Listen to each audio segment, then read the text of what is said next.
Hi, everybody. Thank you for coming here tonight. Tonight is actually going to be our 13th share that we're doing, and we're very excited. And first thing I want to tell everybody, this is an open forum, so everybody please understand that everybody, the invite went pretty viral, as everybody saw. It's been all over the place, and so everybody please realize you have people from all walks of life over here, so please keep that aware. Again, I wanted to welcome everybody to the program. I also want to first thank our advertising sponsors this week, for every week for promoting us and pushing us out there. It's a tremendous help. I'd like to give a special thank you to Yaniv and Rabbi from Chazak. They offer programming for teens, children, singles, couples, millennials, baby boomers, and cherished seniors. Chazak offers programming for all. For more information, please visit chazak.org. And let's start off tonight first with Coach Menachem to opening words, and then Menachem, pass it back to me, okay? Okay. Welcome, everyone, to another program. Wow. So I want to thank everyone again. And it's very interesting. Last week, by Dr. Mandelman's program, I thought that was the emails that were coming in. We haven't had so many emails before. And I was surprised to see that this week, it surpassed unbelievable. The Oilam, sending all the emails, and Kanai Nahara, we got overloaded. Now, the topic tonight, parenting with struggle teens.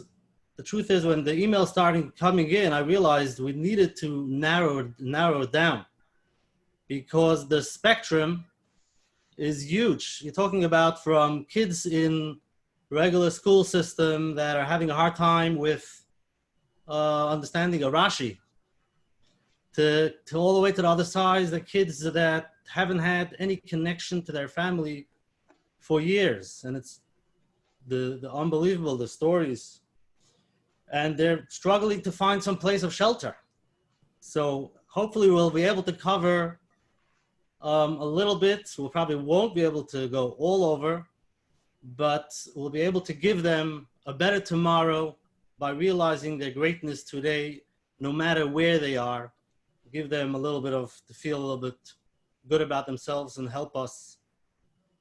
The truth is, before we start, I think I have to be very careful, because you're talking about such a topic. Every case is different, and whatever I say, people could feel it's not that way by them. And again, let's be open-minded over here. And again, everybody's different, but we're going to try to cover the whatever spectrum we can cover.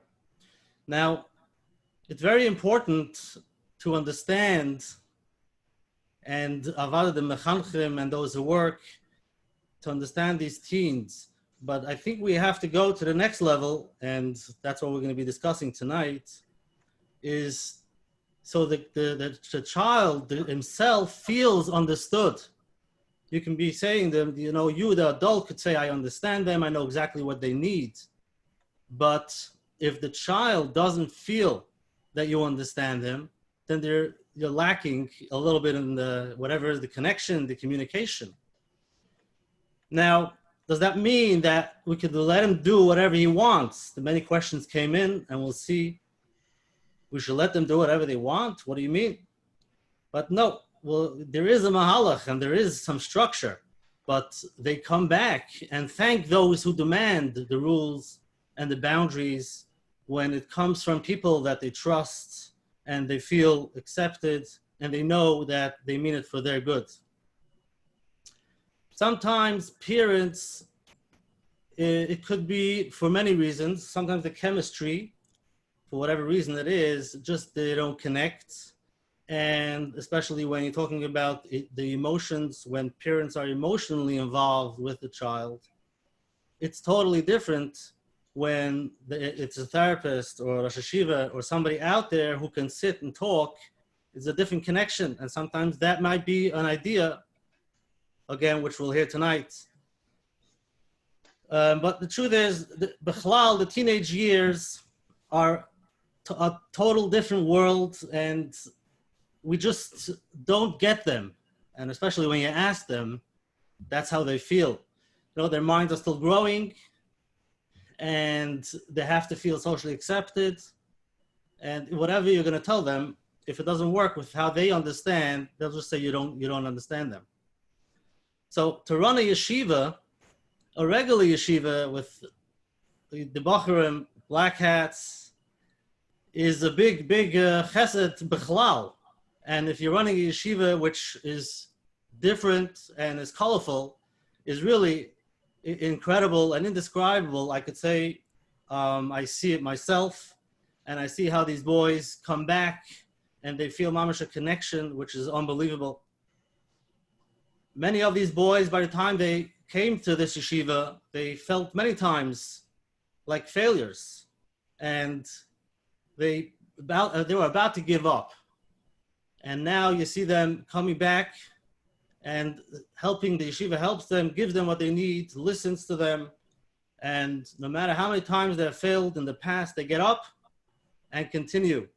So I want to thank tonight the Rosh Yeshiva of Kaszirer and the therapist, Rabbi Yossi Shafer, for being here tonight, helping us a little bit to understand, giving some ideas to the parents, and hopefully we'll come out tonight with more clarity.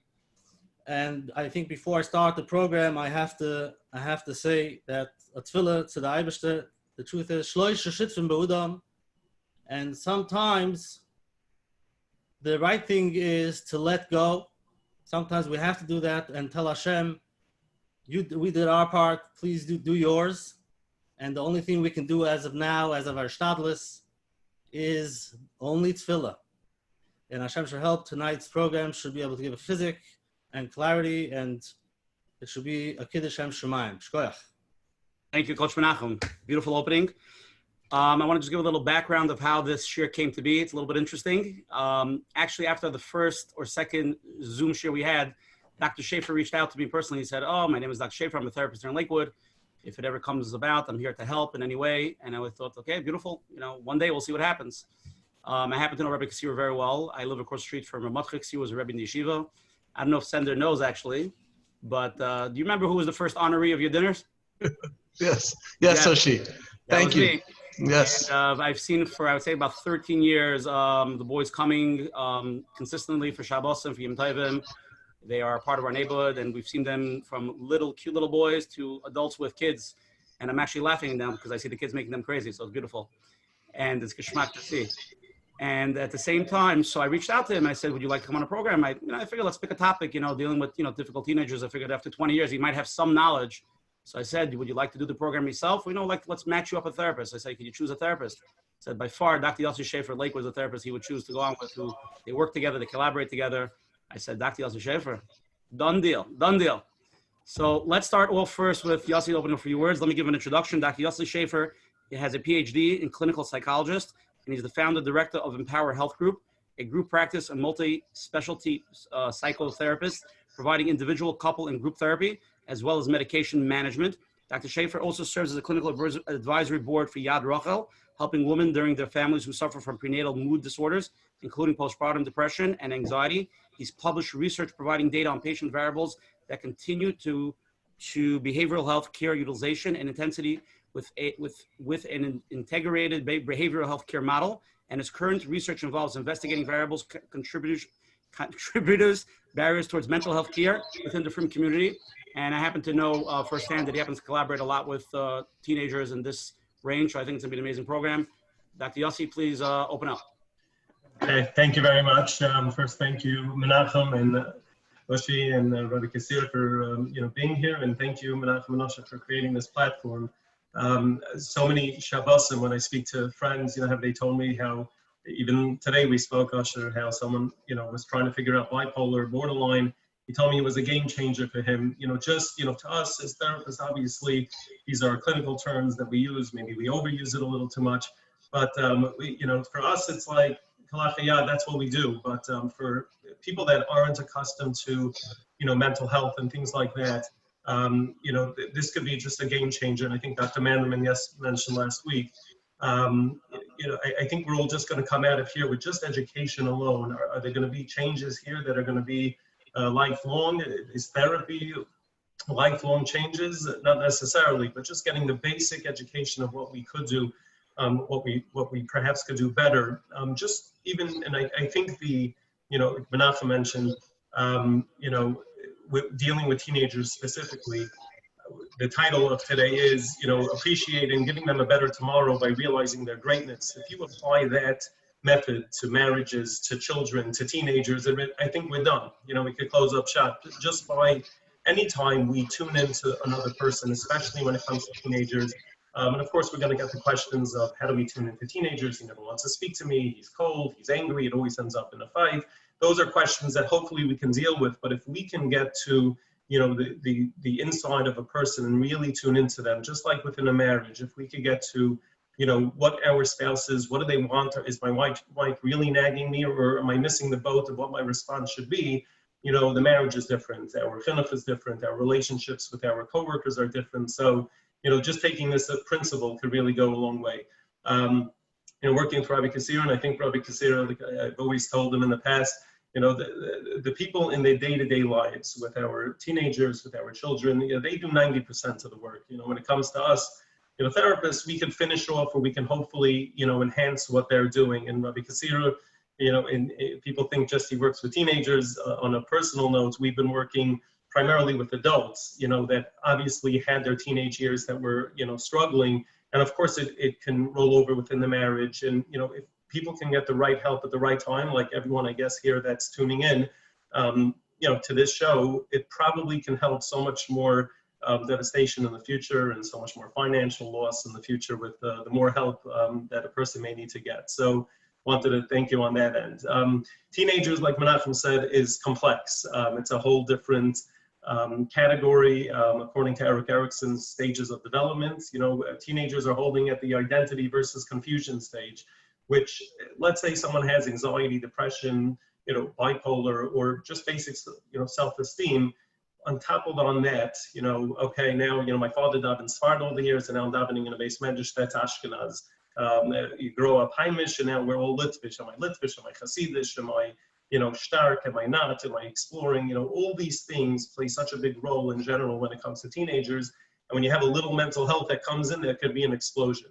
And that's something that we want to, always keep in mind with teenagers, that they're probably the most rapidly changing species within the human development. And we want to be careful on that. And there's a lot of exploration, some which is healthy, and some of them which could, obviously, if not tended to, can go the other way. So, keeping that in mind is always going to be an important piece. So, obviously, the role as a therapist, people sometimes think, my kid's risking going with drugs and he's really risking behaviors. Therapists take my kid and change him up as if like, we're going to unravel, 15 years of work that's been done elsewhere.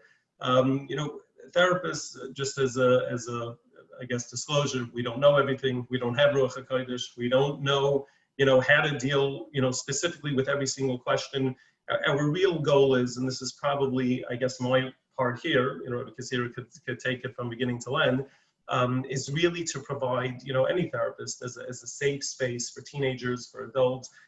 We many times we blame the teenagers at risk, and I don't know if that's a politically correct term to use anymore, but struggling teenagers, let's say, a lot what we're seeing in the office and in general across the mental health field is no longer teenagers at risk, but adults at risk as well. So many, obviously it's not going to be as a parent, there's going to be less outward risky behaviors. We're not going to see them in the places we see the teenagers, but we'll hear about it. And that's something to keep in mind. And I just heard from Rabbi he came out with a CD, called, Parents at Risk and Kids in Pain, Teenagers in Pain. And there's, truth to that to an extent where, and I don't know if we're having a majority of parents here or teenagers, but there's definitely a risky piece of the parenting piece, as well as the tremendous amount of pain that teenagers in general go through, let alone when they're going in a direction that's way different than their societal norms. So I think, obviously the questions will come in as a role of a therapist, and this is an important piece.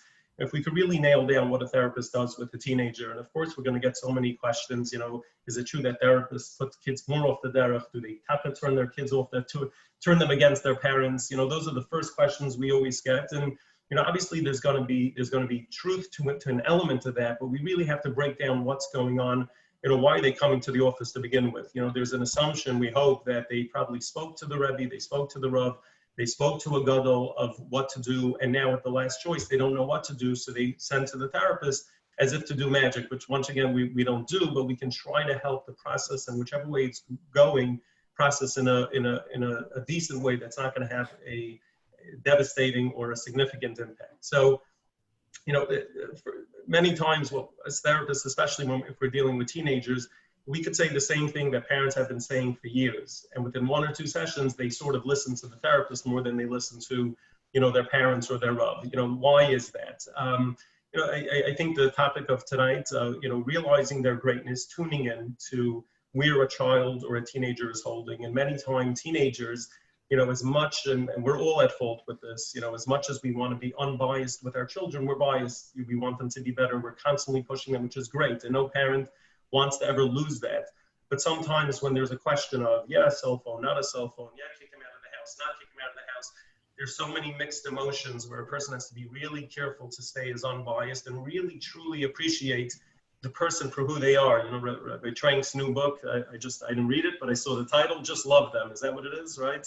Just love them. It can be as simple as that, but it's and every parent does love their child, but emotions and different types of inner conflict can cause a separation in that. And therapists really come in, with an open understanding. My preferences whenever I speak to, and our policy and our practice typically, with 11 psychologists and social workers, is that usually when a parent calls about a teenager, we'll hear the basic rundown, but we'd rather stay as unbiased and unfiltered as possible so that we can really get to know the kid and know the person who we're dealing with, A, to build rapport, and B, to really have an understanding of who they are, which many times if you're so enmeshed in it, you could lose that understanding. So the importance of appreciating them. And then there's obviously the idea of confidentiality, which I know is going to probably be a blow-up topic here. How many parents call and say, well, are you going to tell me that if my kid has an iPhone somewhere hiding under his bed, are you going to tell me if he's really doing drugs? We get that question all the time. I'll give the basic answer in a nutshell is that we'll say, listen, if they're at the legal age where we need to do what we need to do, we will, but just know that if we risk confidentiality, it's over. And you have to make that choice before sending them in. And of course, we'll, like we tell all teenage clients, the best thing is to have your parents in the know for everything, considering that we're dealing with, functional parents. They're going to be in your life forever. We're going to be hopefully just a fleeting situation for you, 6 months, maybe 12 months, maybe even ongoing, but it's definitely not going to be for the rest of your life. So your parents are a vital piece for you, and keep that, own it. Don't take that away. Now they may feel that they don't feel trusted, they don't feel this, fine, we'll get you in that direction. But confidentiality, really staying at a place where a person feels safe, is really going to get a person to where they are. I remember by a mental health conference with Rabbi. So, people ask, what do you do when your client tells you he's Machal Shabbos? What do you do when a client tells you that he's a mashgiach for a restaurant and he really doesn't look if anything's happening, and sometimes even deliberately puts in tray food into the, a hotel with 1,000 guests, right? We're not going to get into the ethics. We're not going to get into all the different legal points over there. Legally, obviously, we lose our license if we break confidentiality. But as Chazal say, if a person is at risk for speaking Lashon Hara or losing their parnasa, they have to lose their parnasa. So it gets sticky. But the basic understanding of Rabbi and many of the poskim that were there was that, at the end of the day, if you feel, once we break confidentiality, once we break the idea that a person can't feel trusted, the whole field goes haywire. And as a result, we're talking suicide, we're talking, nefashis, which we want to be careful about. And speaking of Rabbi, I'll end with a quick story that we had. It was about 8 or 9 years ago, where a 14-year-old girl, I got a call from the father that the father said that, she hasn't been coming into the house, before 12 o'clock every night, sometimes 2, 3, 4 a.m. And the parents gave them an ultimatum, like, either you come in at 11 for here on or you're out of the house.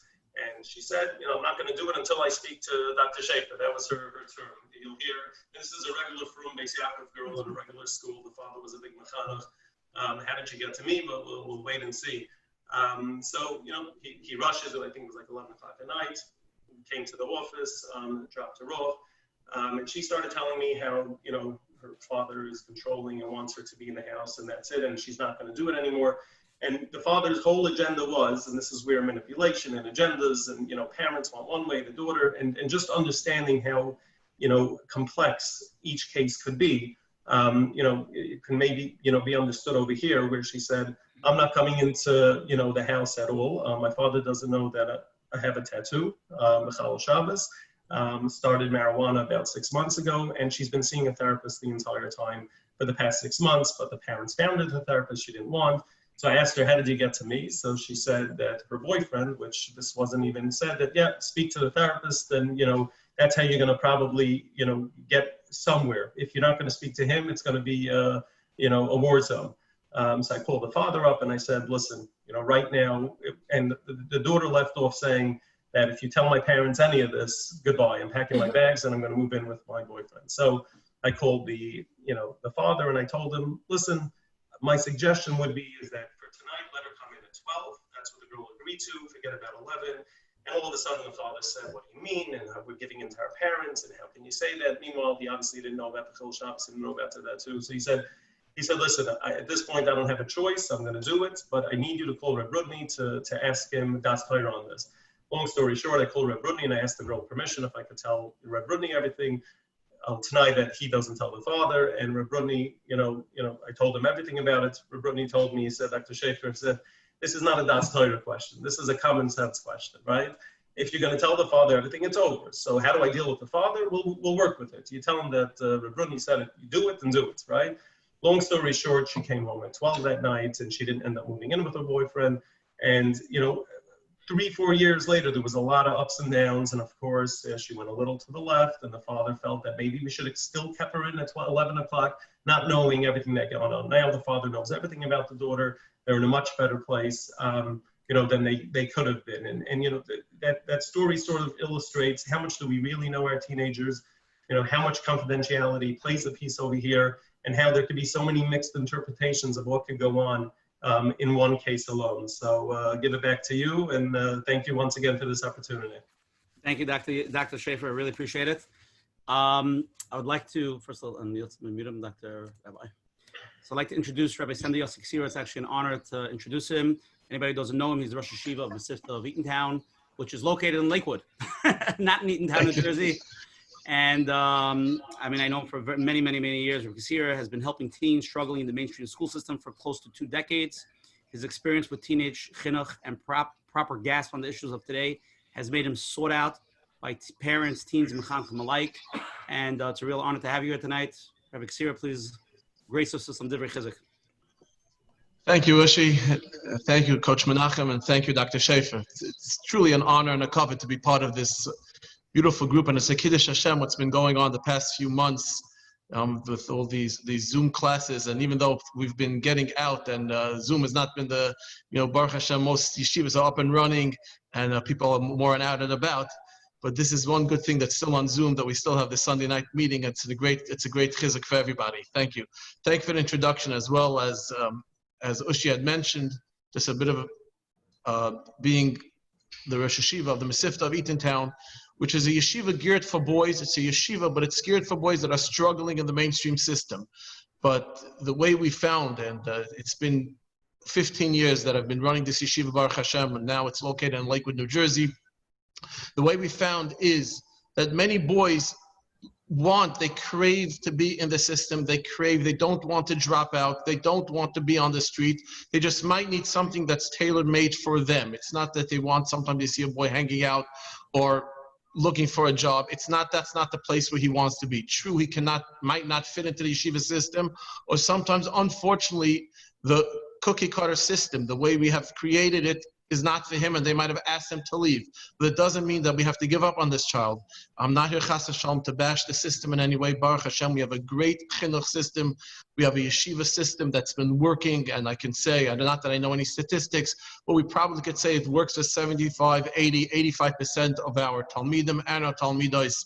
The yeshiva system is great. The B'Yakov system is great, but we have to realize, unfortunately, there are fallouts of the systems, and that does not mean that we have to give up on them. Now, additionally, taking a little bit issue that we said, tonight's topic is parenting struggling teens, and giving them a better today in order to realizing their greatness today, in order to give them a better tomorrow.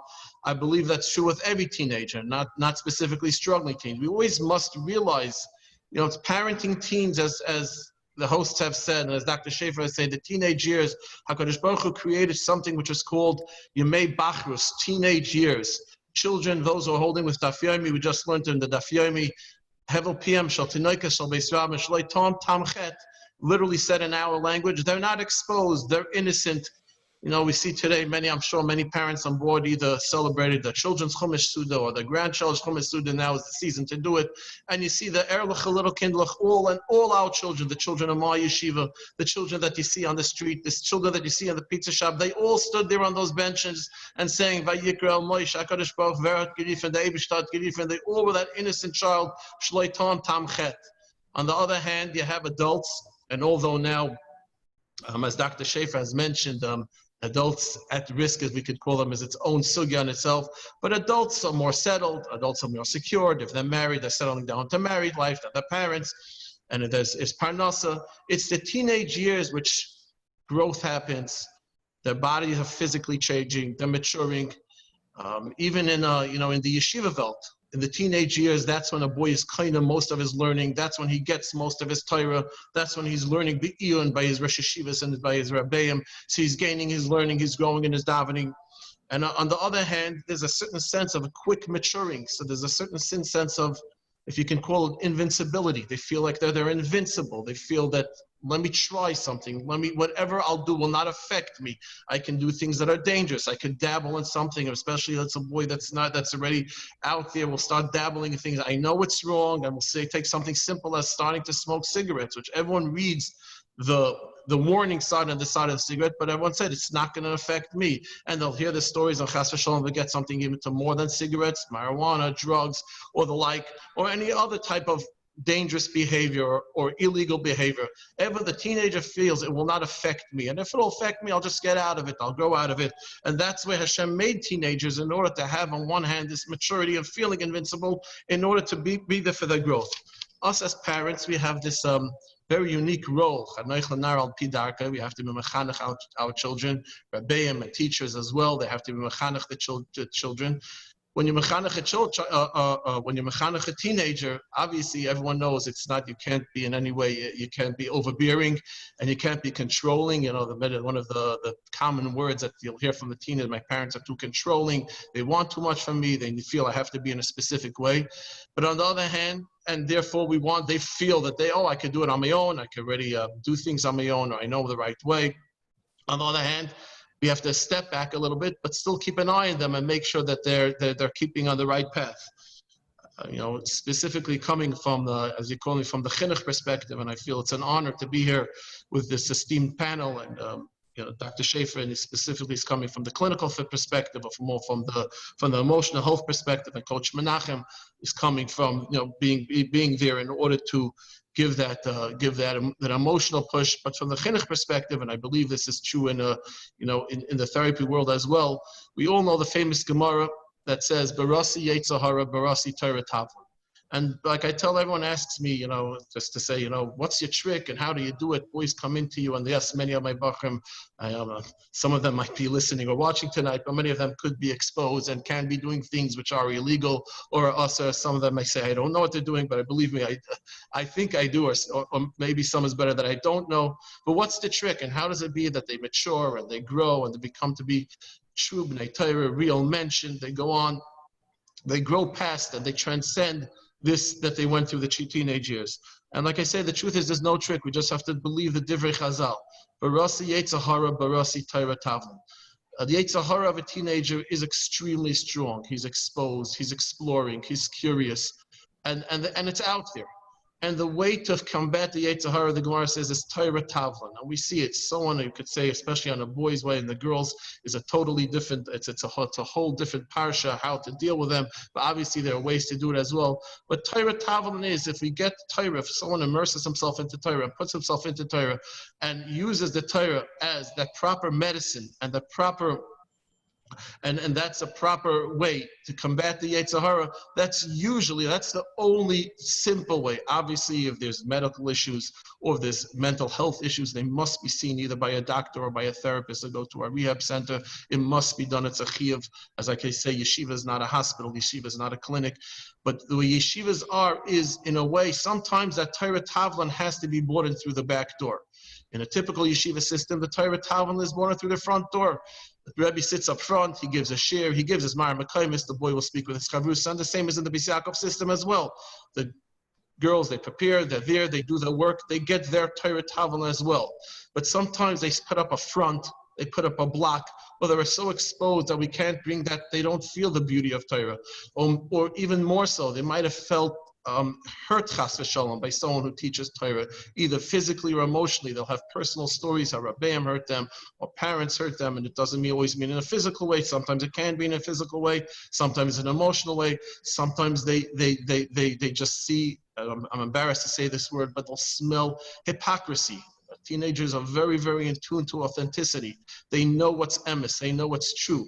And therefore, what we try to do in the yeshiva system, at least the yeshiva system that I represent, and these types of systems, is to bring in the Torah Tavlin, like I said, through the back door. You're bringing it in different ways, different methods of learning, different ways of acceptance. And that's the way the teenagers grow. Like I said, talking to the parents, as parents of teenagers, and there's every family is different, every family dynamic is different, and every community is different. So it's very hard to say one size fits all or one answer is good, especially in a public forum. And every person has to have their moira derech and their rav. And if chas v'shalom, if it turns into a struggling teen with real issues, you have to make sure that you speak to a rav and a therapist that's knowledgeable in these issues. And those, I'll just like to mention, my great Rabbi, the Navminsky Rebbe Zecher Tzadik Levracha, I was very, very close to him, and he very directed me many ways. And many times when I would call him a Shiloh, he would say, I'm saying this, and he would say, Sander, you're the only one that can answer the Shiloh because you're involved with these teenagers. I'm calling a Gadol Hadar, I'm calling the leader of Klal Yisrael, Navminsky Rebbe, or certain other Gedolim, and he would tell me, you have to answer this question because you know the sugya well. When parents are going through a situation like this, they must should have a moira derech that knows their personal family dynamics, that knows their children well, and therefore can give the psak. Of course, there must be awareness. They must know what's going on. They must know what's out there anymore. We can't say, it's not an excuse to be naive and to say, oh, in our house, we don't know about these things or we don't allow these things. We have to know about it. Of course, we have to keep our children and our homes as protected as possible. We have to keep the kedusha of our homes as protected as possible, which I believe that's going to be many. But if there's a child out there that's becoming exposed, how much do you allow in the house? How much do you protect the other children in the house? We must protect the kedusha of home, but we can't be naive. We must be aware. We must keep open the lines of communication, communicate with the child. That's always the best thing, to be able to talk to your child. And like we all know, to just love your child. And of course, every parent loves your child, but not just to love them, to express your love to them. Tell them that you love them. Show them that you love them. And Be'ezus Hashem, through this forum, hopefully we will get to Mekadosh Shem Shemaim, and to really get some different key tips and chinuch and different ways how to speak to our teenagers. Beautiful, Rabbi Kaszirer. Thank you very much. Really appreciate it. Let's take a little 1 minute break. Let's take a little poll. Let's see where the audience is holding, and then we'll jump into questions. We had last week a tremendous amount of questions. I have to be honest with you, Rabbi Kaszirer. I got over 55 questions so far. So I think we should finish by Chatzos tomorrow in the afternoon. So we're going to try to jump first to live questions. Now's the time everybody can turn on the camera and become part of the program. I want to give a big shout out to Eli Eisenbach and the Eisenbach family, because we love you, Eli. Okay, got it? And I wanted to, let's start with the poll. Here we go, okay? See it over there? Click on this picture. Everybody see the poll? Sandy, can see the poll? Yes, I got it. Okay. I got it, yeah. What do you think are teenagers' number one challenges today? Number one, not feeling accepted. Number two, not feeling understood. Number three, lack of self-esteem. Number four, all of the above. That's the first question. At the same time, there's another question below. What do you think parents' toughest challenge? So one is for the kid and one is for the parents. Number two is for the parents. What do you think parents' toughest challenges are with the teenagers today? Well, number 1, inspiring them to do mitzvahs. Number 2, derech eretz. Number 3, keeping them away from bad behaviors, smoking, etc. You can imagine. Number 4, having an open, honest relationship with them. Or number 5, simply saying no. Everybody can please vote so we get a little feeling. It's anonymous. We don't know who it is. I think it'll be very helpful to see where everybody's holding. 5, 4.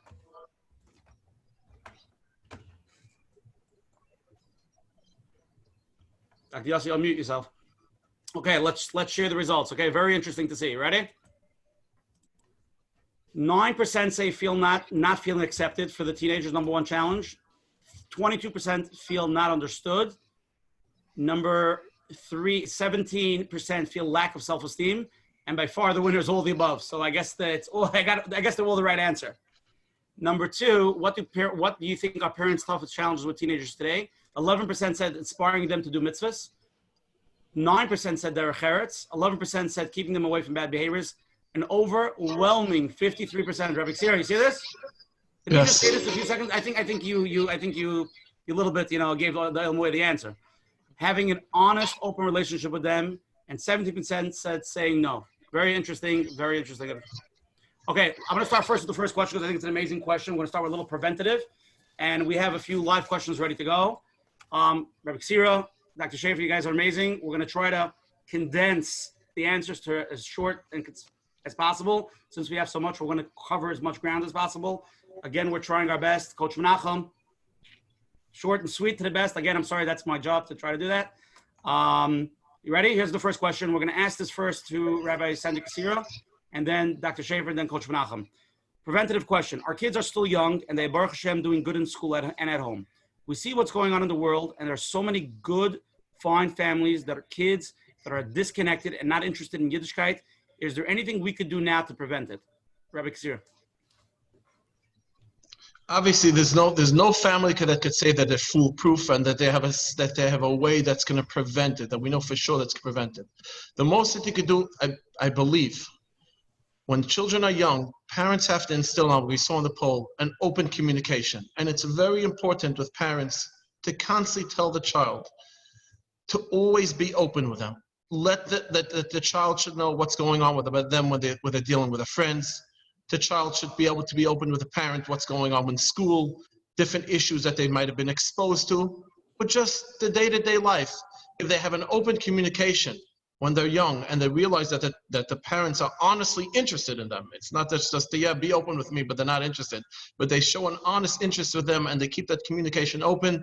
That will be a very great, it's hard to say it's going to be preventive, but if Chas v'Shalom, there are any warning signs or there are any starting points of things that might be telling, at least the child will be open with the parents. He feels that the parents are there for them and to talk to them.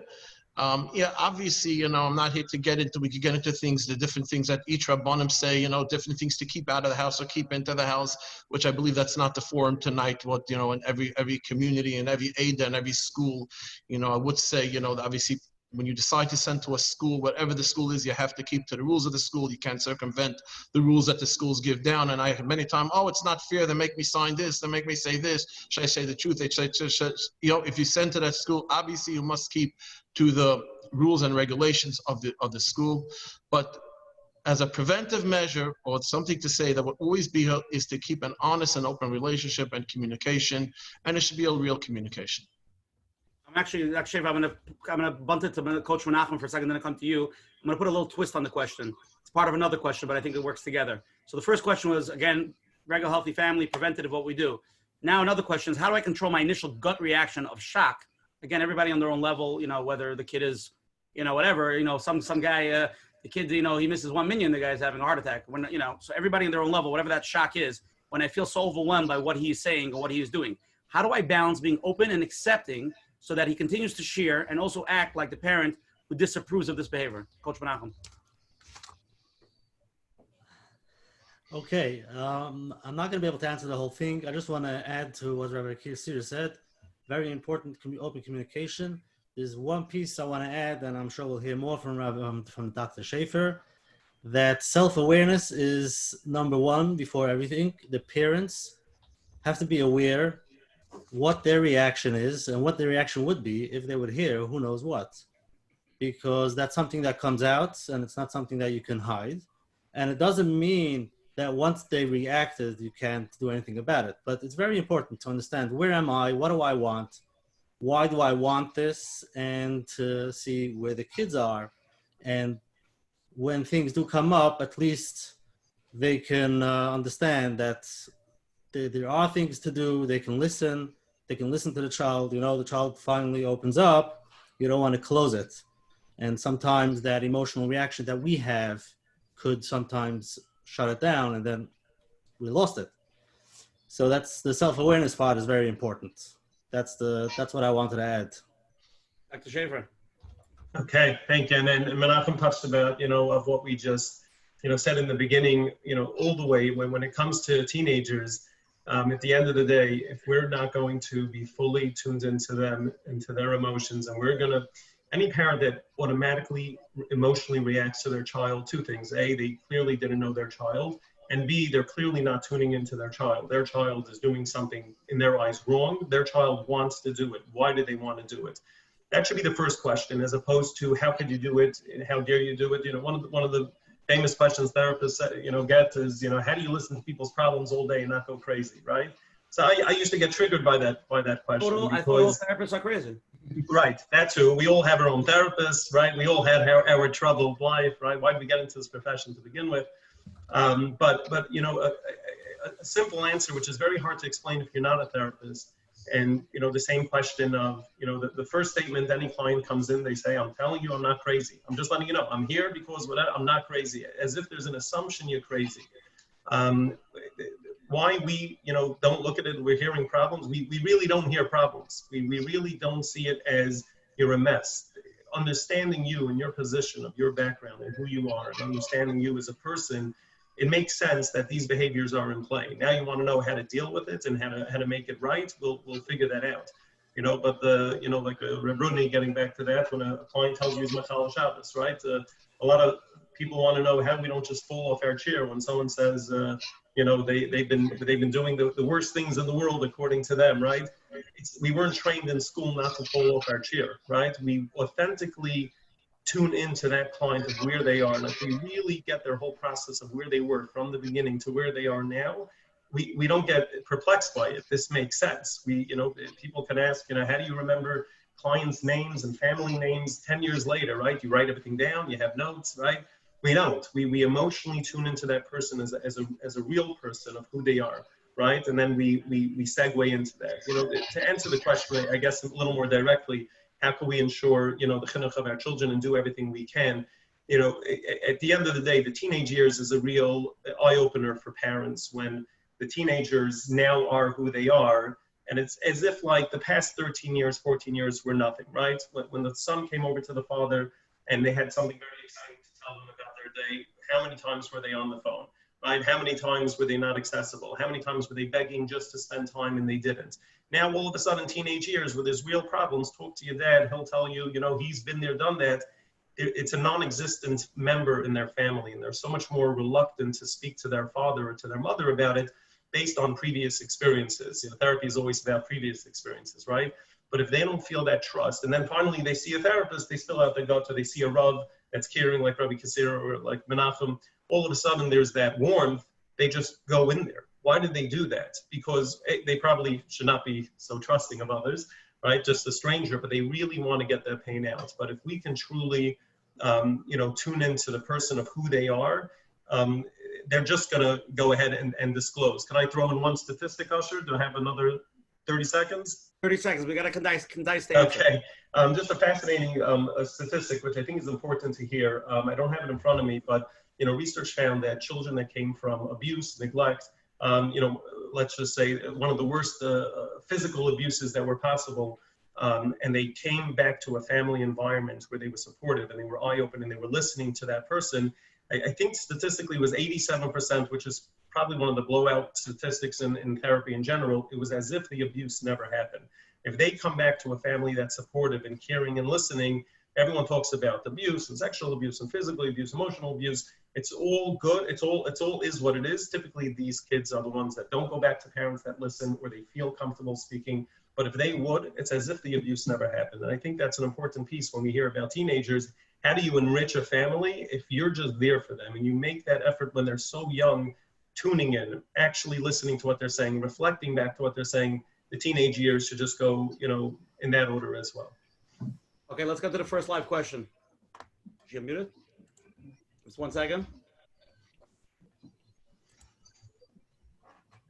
This is Hellman. Okay, so I have a question. Do you have suggestions of what to do if you have a kid who triggers you constantly? Particularly teenagers. You feel constantly that you're getting stressed out from their behavior or from your interactions. Who's grabbing it? Let's go. Dr. Shafer, let's go. You're the clinical guy. Mechaba to Rabbi Kaszirer. Rabbi Kaszirer. I mean, thank you for the keyboard, but sometimes you need some self-introspection. Not always is it the teenager's fault. We have to. What do you mean by triggers you constantly?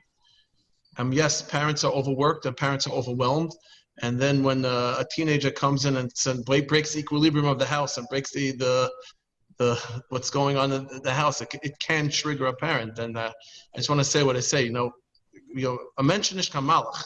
Every once in a while, a parent can get upset at the child, and every once in a while, a parent will even say, can even scream on a child. That's what the chinuch demands it. But if it's constantly triggers, it might not be just a parent. It might not be the teenager's issue. We have to do some self-introspection. I'm not here to cast anything at all. I'm not even sure who asked the question.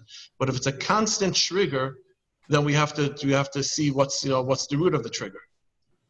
And now, if you realize that there's something that the child is being up, it might be a way of the child wanting to communicate with you. Him or her acting out in that way to, so to say, always pressing the wrong buttons of the parent, of the father and mother, might be say, Tati, Mommy, I want to talk to you. I have an issue, and this is my way of telling you that I want to talk to you. Zalman, you want to answer back? Do you have any other questions? I'm asking on behalf of parents. Yeah. Not, just the fact that there are kids that you just constantly feel like you're in conflict with. And I know especially like boys who have been in yeshiva and now they're home, and you have kids that are just grating on your nerves. What do you do? I mean, it just doesn't. Rabbi Kaszirer and Dr. Shafer, I have a question. I find it myself. I find as kids get bigger, they know their parents' weaknesses and their triggers, and they harp on it much better. Like they know if a parent gets upset if they make a mess or whatever their trigger is, that they know the chachma of the parent, or you want to say the hypocrisy, and they squeeze that out. So how does a parent deal with that when the kid is going straight after the parent? I guess I'll jump in, but that's when you look, why did Hashem create marriage? Why did he create relationships, right? Part of it is what your spouse teaches you very well, and what your teenagers teach you is really what you're lacking and really what you need to be mashlim in this world. I don't want to get, it's not my place. I didn't say rabbi before your name, it says doctor. Right, Dr. Rabbi Mitzvah. But I think that, the question was asked, is that's an important piece, and that's not something that you should shy away from. But I do, the way the question was phrased, if it triggers me, the parent, that's always where a therapist would jump on and say, how is it triggering you? Why is it triggering you? Where is your teenager in this? Are you enough noticing the pain or the, what the teenager's struggling? If the kid wants to go out at 11 o'clock where all his friends are, having a good time, and you're saying no, is that a trigger, or is that very sad and painful for your kid that he's not out there and he really wants to go out there? They asked Rabbi Kanievsky if you're under the law of Lama Sakariyach, if you hit your child, right? His psak was that if there's zero emotions and it's clearly chinuch, then there's not going to be that isser. As soon as you work from anger, as soon as you work in terms of your own emotions or your own failure feelings as a parent, or what the neighbors are going to think, you're over that love. And I think it goes for parenting as well. As soon as we get triggered, and if our kids can pick up on our triggers, that's also an issue, because that's where they see the enmeshment. That's where they see that we're not being, fully, partial with them, and we're being biased. And as soon as they pick up on that, they're going to see whatever you say as not being in their best interest. And I on a very short answer, a parent really has to show authority in the house, and there shouldn't be, that back and forth. You know, if we say you're not going out, we're not going out. If all of a sudden your son makes you feel guilty and you have your own insecurities, and then you say, you know, just go out, the kid gets a lot of mixed messages, and it's very important for parents. And I guess we're going to get to it, you know, as we go on here, is to really take a stand and not be wishy-washy on what their approach of what they want to do. As soon as they start bending, their vulnerabilities come out, their authority comes out, then the kids will pick up on that. Okay, let's go to the next live question. Anybody, you know, Dr. Shafer, Rabbi Kaszirer, Coach Menachem, I'm just going to put it out there. You guys jump in, okay? I don't want to pass it around because you don't have to answer every question. There's so much. I'm fully loaded tonight. Okay, Ellie, are you there? Yes, I'm here. Let's go. Hit us. Okay, so the question is, why the yeshivas concentrate so much on Gemara, but Hasidus, Musar, Hashkafa, it's very minor, especially in elementary or high school. Even Musar yeshivas, they don't concentrate on that. Half of our day is the maximum. And Tefillah, we pray, and unfortunately, it has become just lip service. We don't even teach the meaning of tefillah to the kids. To have a relationship with HaKadosh Baruch Hu, we have to pray to him. And I feel that this is a problem in the mainstream yeshivas, that Gemara is the main, the ikar. Everything else is the tafel. And when I spoke to the principals, they tell me there is no time for it. I was just reading in Chayadam that says Musar takes precedence over other learnings. And I was also looking in the name of the Chidab, that when it says Barati Torah Tavlin, it's specifically talking about Musar. So why? Why do we, all Gemara, 99% Gemara, everything else, 1%. Ellie, can I ask you where you're from? Iran. Iran. Well, are you in Iran now? No, I'm here in New York. Okay. I think it's, Rabbi Kaszirer, I think it's a very good question. I'd like you to try to answer that one. Well, so obviously it's a good. I have a similar question, so I'm with you. So I'm not sure if this is a forum for a Torah Masorah convention and how to rephrase our, remake our chinuch system and the Masorah that we have. But first of all, we must realize that the way they teach in yeshiva is a Masorah for many, many, many years. And the Masorah is very important in Klal Yisrael. And obviously, yes, the Chassid yeshivas will mix in Chassidus, and then some of the yeshivas will mix in Musar. But yes, most and for what takes front and center in our yeshiva system is the Limud HaGemara.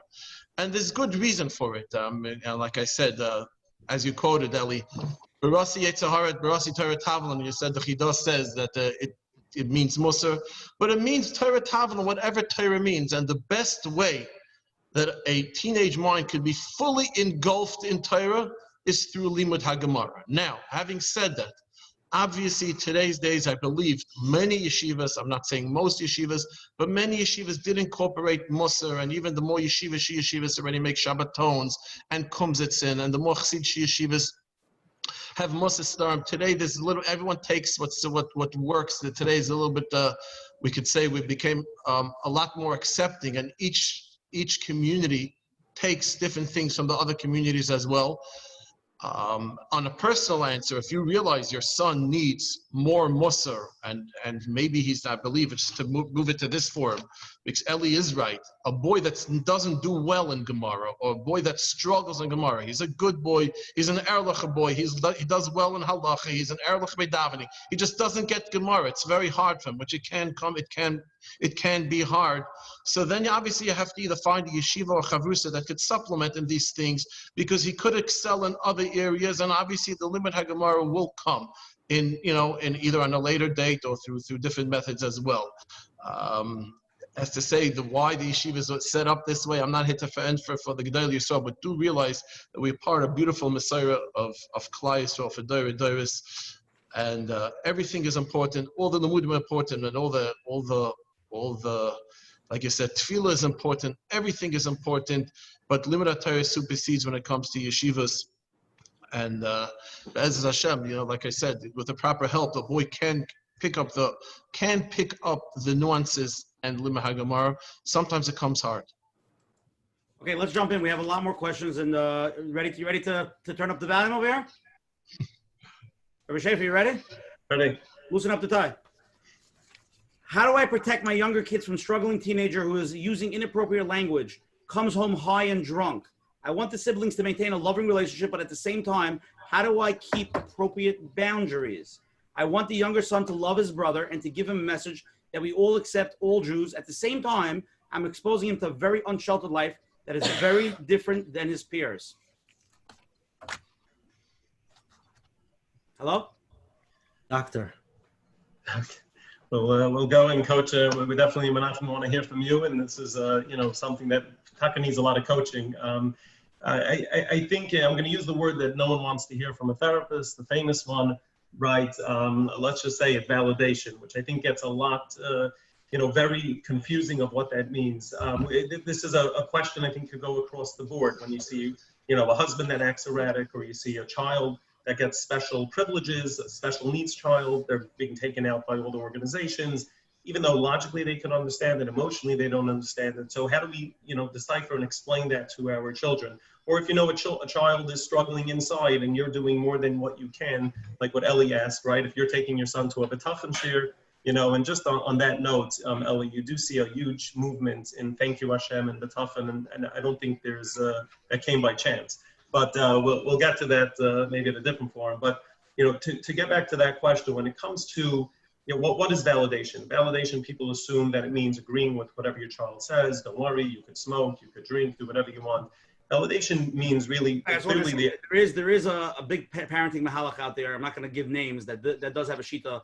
Just let your kids do whatever they want and give them unlimited love, and buy them anything they need to make them happy. And there is a big parenting thing like that. So that shita, which I think we're unidentifying here, I think he's also that mahalach is misunderstood. I think people think that that's for any kid that's struggling, just let them come in and do whatever they want, bring joy.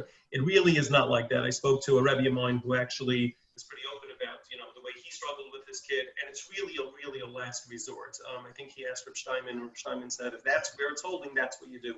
But if someone's acting up in a house and really, troubling the structure, I don't think we just say let them do what they want. And I think really, a lot of what we see that goes on, there is a huge piece of the parenting here. Where parents, if we're going to get, they once asked the Mechanech, should I be that Rebbe that comes into the beginning of the year and, is very strict, and then comes Hanukkah time gets very lax? Or is the other approach better, where you come very lax in the beginning and then you toughen up, Hanukkah? So the big Mechanech answered to them, he said, Beide sind gerecht, right? As long as you're going to be consistent, right? If you're one day going to, throw the kid out of the house and you're going to the next day give them a hug, it's not going to do well for anyone in the family. But to get back to that question, if a kid does go like that, I think really education is key, and not putting everything under the rug, and explaining to the other kids, Chani or Maishi is really going through a tough time. This is what our Das Torah told us. This is what the professional help we were guided. Even though if you would use that vulgar language, we would have to punish about it. That's because we mean your best. But for this other, child that we have, let's say Rifki, she's going to be engaging in these behaviors. It really hurts us, and it's really painful for us.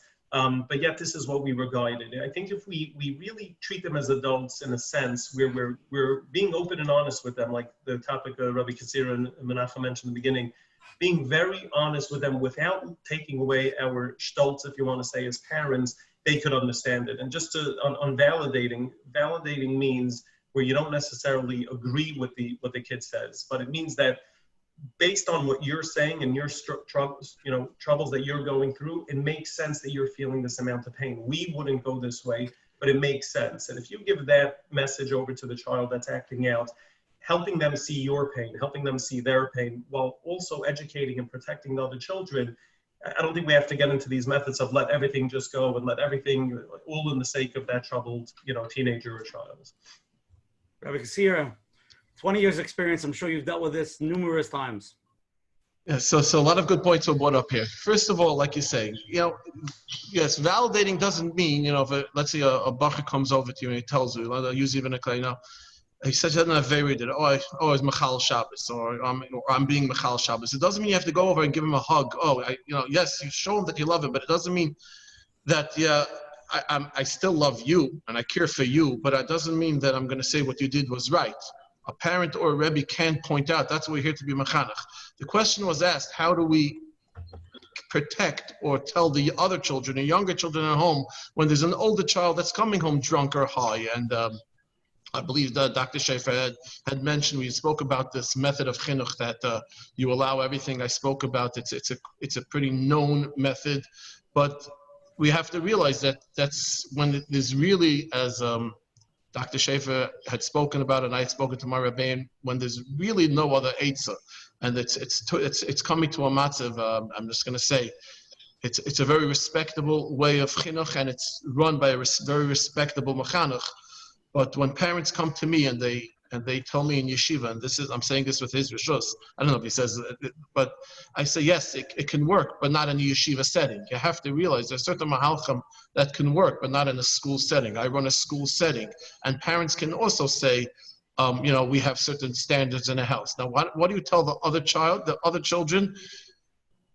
And getting back to the first question, I believe what we say, children like when parents are honest with them. We have to realize we're the adults. There's a struggling teen.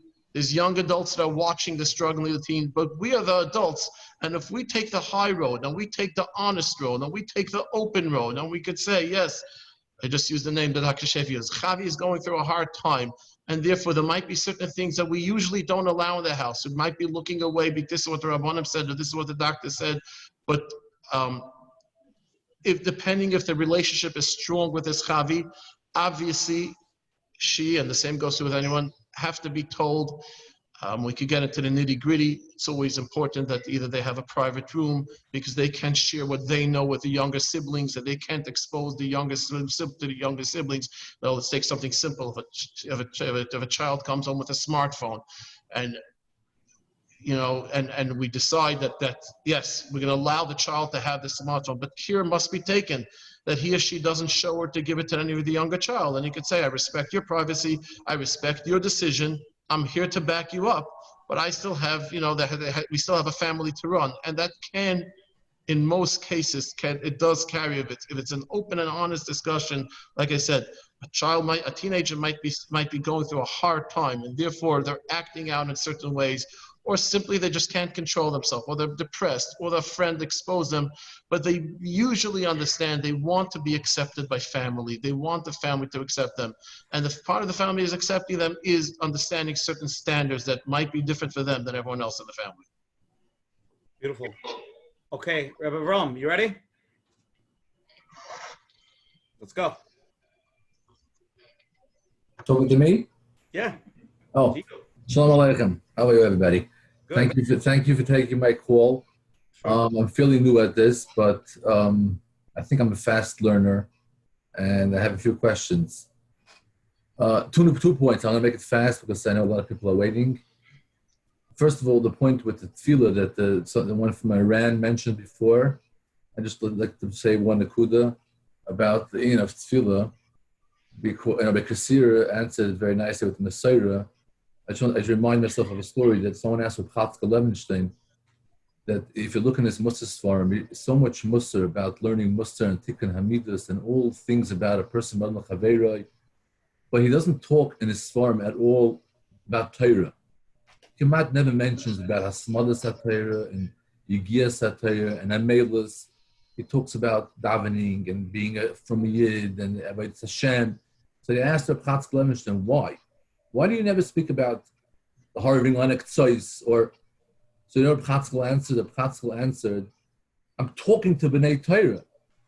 That's Pashut. B'nai Torah that are learning. I want to fill in the gap, which is Musa, which is Tikkun Hamidus. So although Rabbi Kaszirer mentioned before that Messiah was the yeshiva's focus on the Limit Torah, it's true. But in the olden times, before the war, the tefillah, the connection to Hashem was there. Everybody was connected to Hashem. Learning that, but today, the yeshiva's on the emphasis. I think that most Bachram, from my experience, and I have a son that recently, Rahman al-Islam, but there's no connection to the Eibishter. They don't feel connected to Hashem, because when they talk about davening, they daven and they learn in yeshivas. There's no understanding what they're saying. They're standing in front of Hashem. They don't develop a relationship with Hashem, and because of that, I feel that they're lost. Most of even adults, if we're not connected with Hashem, and the only way to connected is really through davening, through understanding that we're standing and talking to Hashem, and then we ask Him, Rafa'enu. These are simple things, and the yeshivas do not focus on it. And there's a flaw in the system. What you do, we're not malachim. I agree, we're not malachim. We're human beings, but I'm all the time the yeshivas had mashgichim, and the mashgichim weren't to take attendance. They were mashgich ruchniim who gave musar, and they gave you a connection to Hashem. They opened up a road that we could connect to the Eibishter, and we have a Father in Shemayim that cares for us and love. And today's Bachar and even adults don't have a connection. I had a son that he learned in the top yeshivas, and he didn't shtarzach to daven from an art school, so it was not accepted. And the Maisa didn't even help him. There was no focus on. That's what I feel. But I'm not a pikeach. I just telling you what I feel. Yeshivas should. If Iranian brought up a very good nekuda, yeshivas should sit down. Pirish Hamilas is a very important thing to connect it to Hashem, just on an elementary level. But I don't want to take on much time. I have a question. Yeah, that's really what I came on for. There's two shittas. I'm hearing from all the different, Pikrim and people that are in this field, and I'm going through this now. There's two mahalchim. There's the love and the acceptance. And obviously, I mean in the normal love and acceptance, not just to let everything go over your head. But there's the mahalach of love and acceptance, and because you love your kid for who he is, regardless if he's religious or not.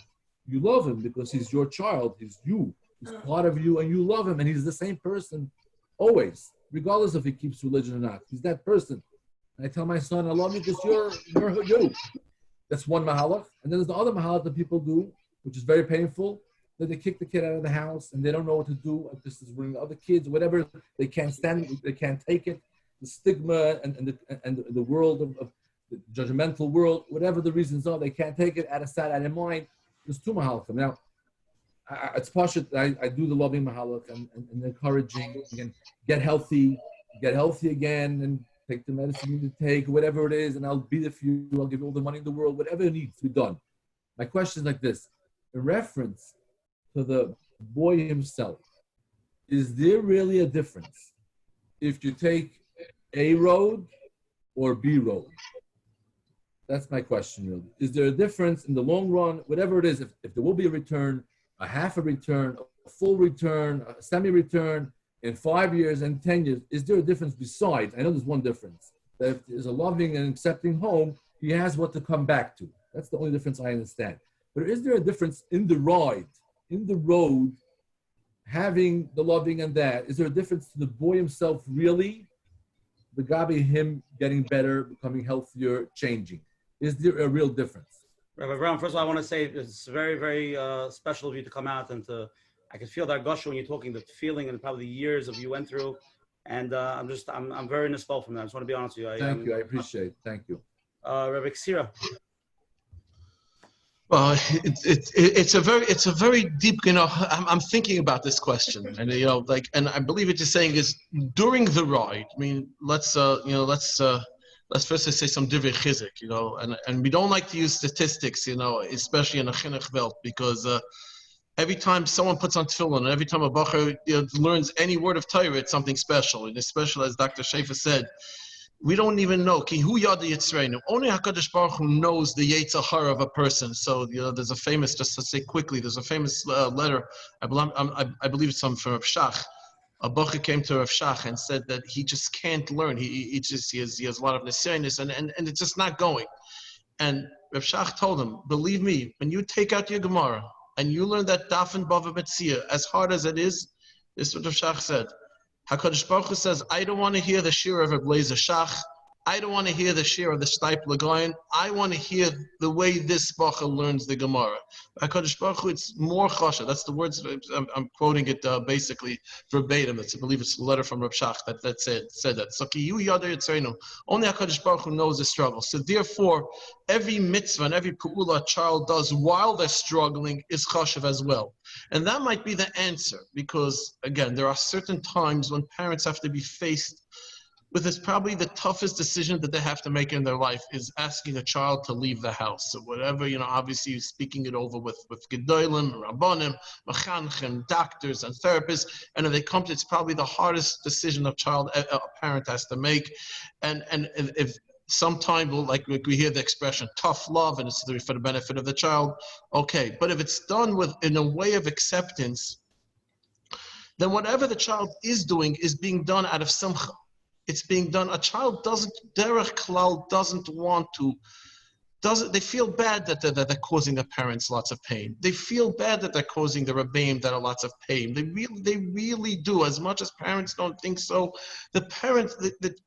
I've had many teenagers tell me this in confidentiality, obviously, but they feel bad how much it causes. They might say, Rabbi, I just can't, but I know I don't want to hurt my parents. A child doesn't know. Obviously, we're talking about functioning parents and functioning families, and there's not this, when there's no major dysfunction or there's no major issue that's going on. But the child got gechapt in a bad chaver, and they just can't get out of the rut. But they don't want to. They don't want to really, as much in their outer actions. They are hurting the parents in an extreme way, but that's not what they want. They really don't want to do that. So therefore, it's not just that when you're loving and when you're open to them, they find that they have a safe place to be. Yes, and a child's safest place is in his own house.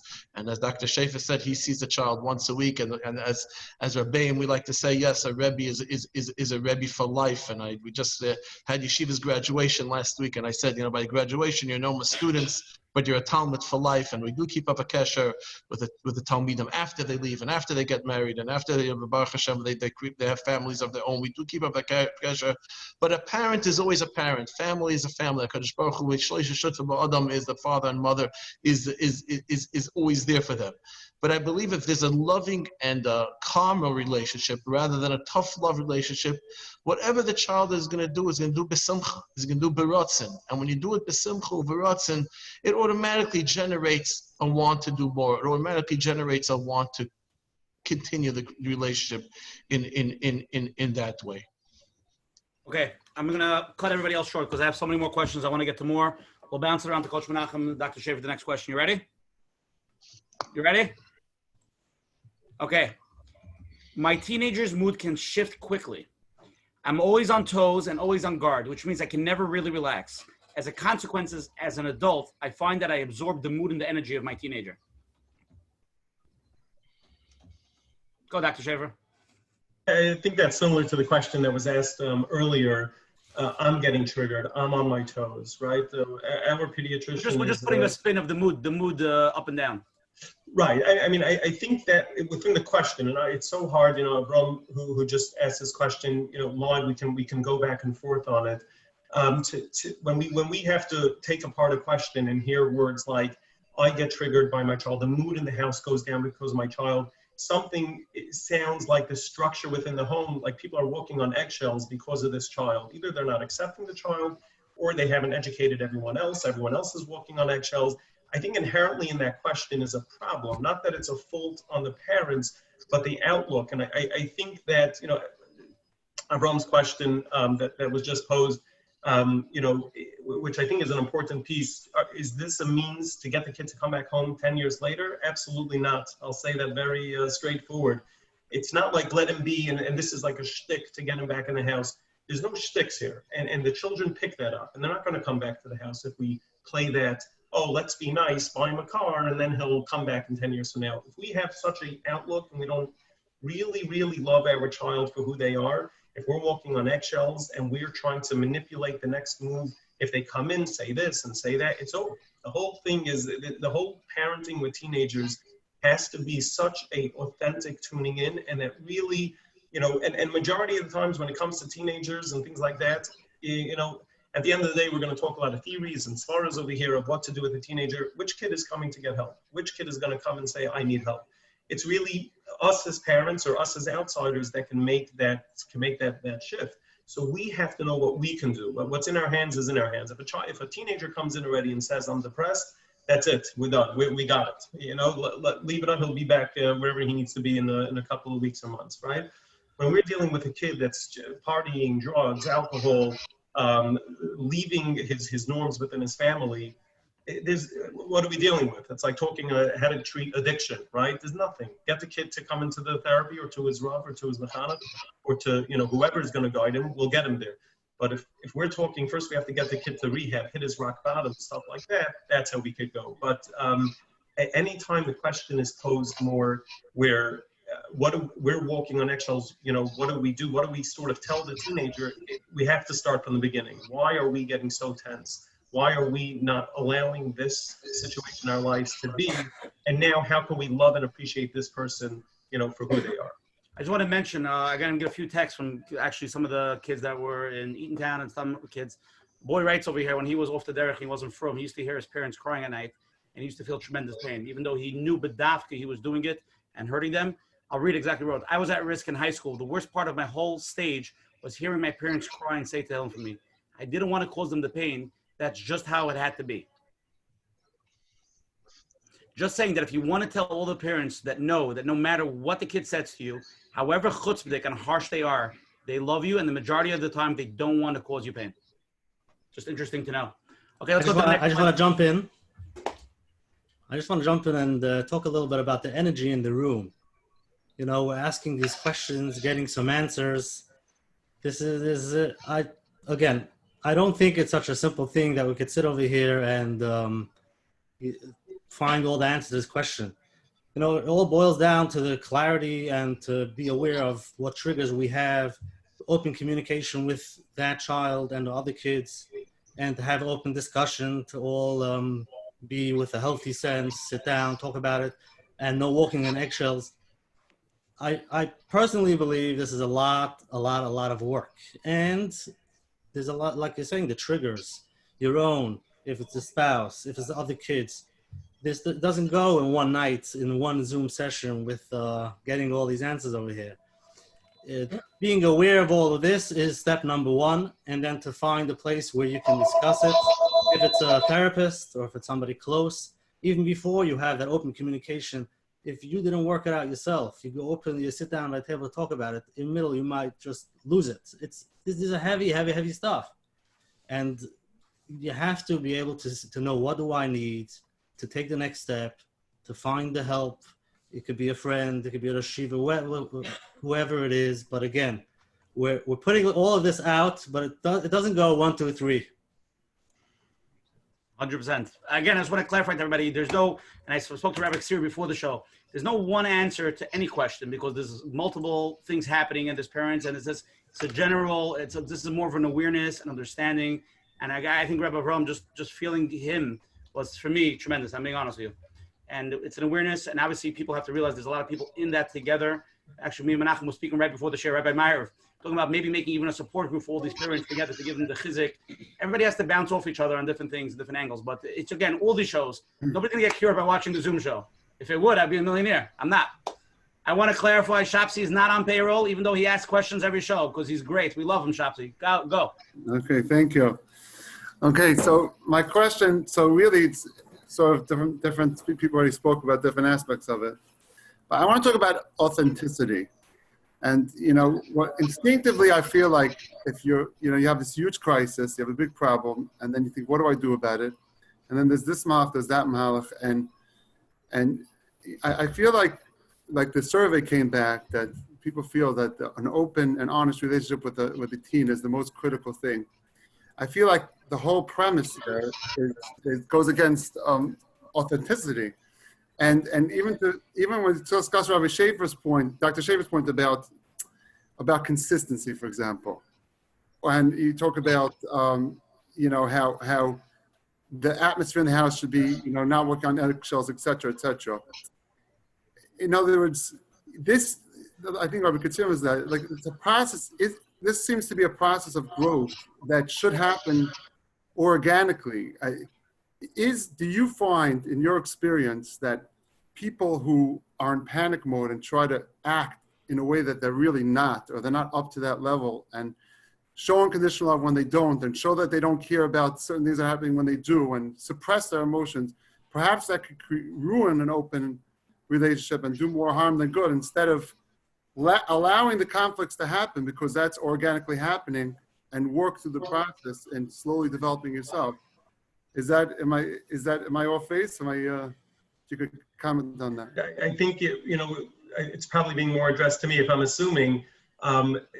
Conflict is subjective, and that's the, like Usher mentioned a minute ago. This is just a Zoom talk. This is something that it's probably the opposite of what people have been doing, where your kid crosses the street, goes in the street, you give him a punch. Your kid talks chutzpahdik, you put him in the corner. I think that's where parents need to go, when a teenager turns, more towards adulthood, to more treat them as an adult where there's actual feelings. It's not just parenting. If there is going to be, it's not about, oh, I really don't like this and I'm just going to do it because my therapist or my hashkafa told me to do this. It won't, the definition of authenticity is so painful and so hard, because authenticity is not a trick. I mean, most of the questions we get is, what do I tell my kid? How should I tell my spouse? What should I do when my boss comes into the room and I want to get a raise?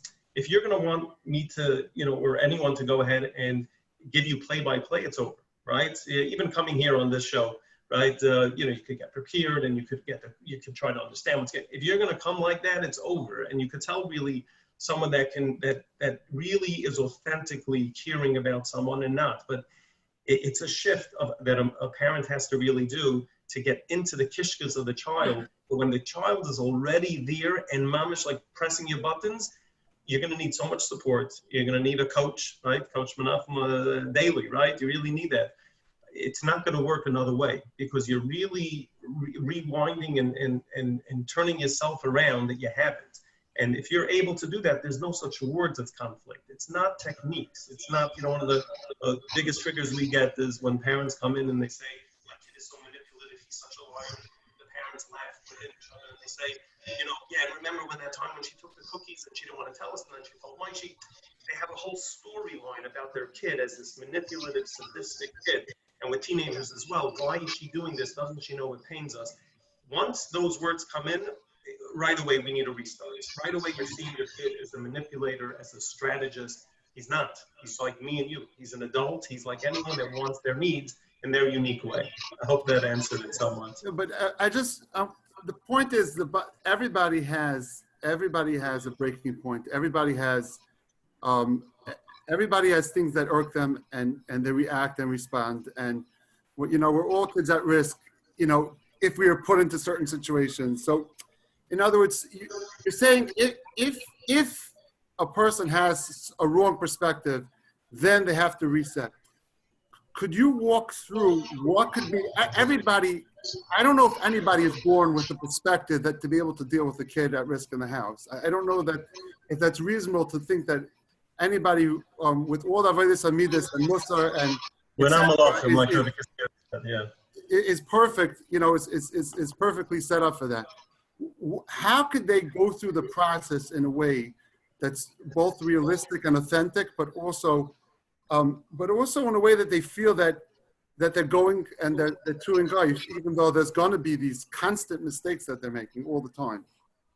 Who's making the mistakes? The parents or parents. The kids? You tell me if I'm wrong. I just think it's a little bit of la la land to assume that we create a model of what parents, how they should use it. We got the question. So let's move on from the question, because I got so many more questions. First, I want to introduce Rabbi Marmelstein, who works for Rabbi Kaszirer. He's also on. Rabbi Marmelstein, how are you? Shalom Aleichem. We're going to get into more and more questions. I got so many. I want to move a little bit of quicker pace. I just want to tell Shapsi, just for a minute, he's 100% right. There are going to be you're going to be real. Sometimes you can be real, and we're discussing over here. We have to be real. Sometimes you have to go on the sides and figure yourself out, to see what's going on, to make sure it doesn't blow up. But it's gonna happen. You're right, and we're growing. We're trying to figure out what's the best way, and hopefully on the way we find some answers. But you can't just play the game. It's not a game that you can play. 100%. Many years ago, Shapsi, my wife took a course it's called Love and Logic, how to treat the kids a certain way. And she came back and she parroted some of the things. Oh, the kid would be act cuckoo and he would say, oh, I love you anyway, and you're the best. And the kid said, oh, Love and Logic, poopy head, something like he knew that it was programmed. But I think part of the point of the whole thing is that you learn the methods, whether it's going to therapy or taking a course or speaking to people, and it becomes ingrained in you. It's like any mido, like anything, you have to work on it. Everything, we're not trained for certain things. We're not born how to deal with difficult teenagers. It's something that we learn and develop. And maybe in the beginning, you're going to see the not authenticity. But as you grow into a mahalach and chinuch, people mention, and to be able to turn it to, like we said, to have a better tomorrow. And if sometimes people take the out of the box route rather than the in box route, I'm fully behind the questioner. He wants to wear white pants. And could you go to Kaszirer that way? So that's already a question of school policy. That I cannot step on school policy. I can't I can't dictate school policy. We have to be mechanech our children and ourselves. We're always asking that same question as well.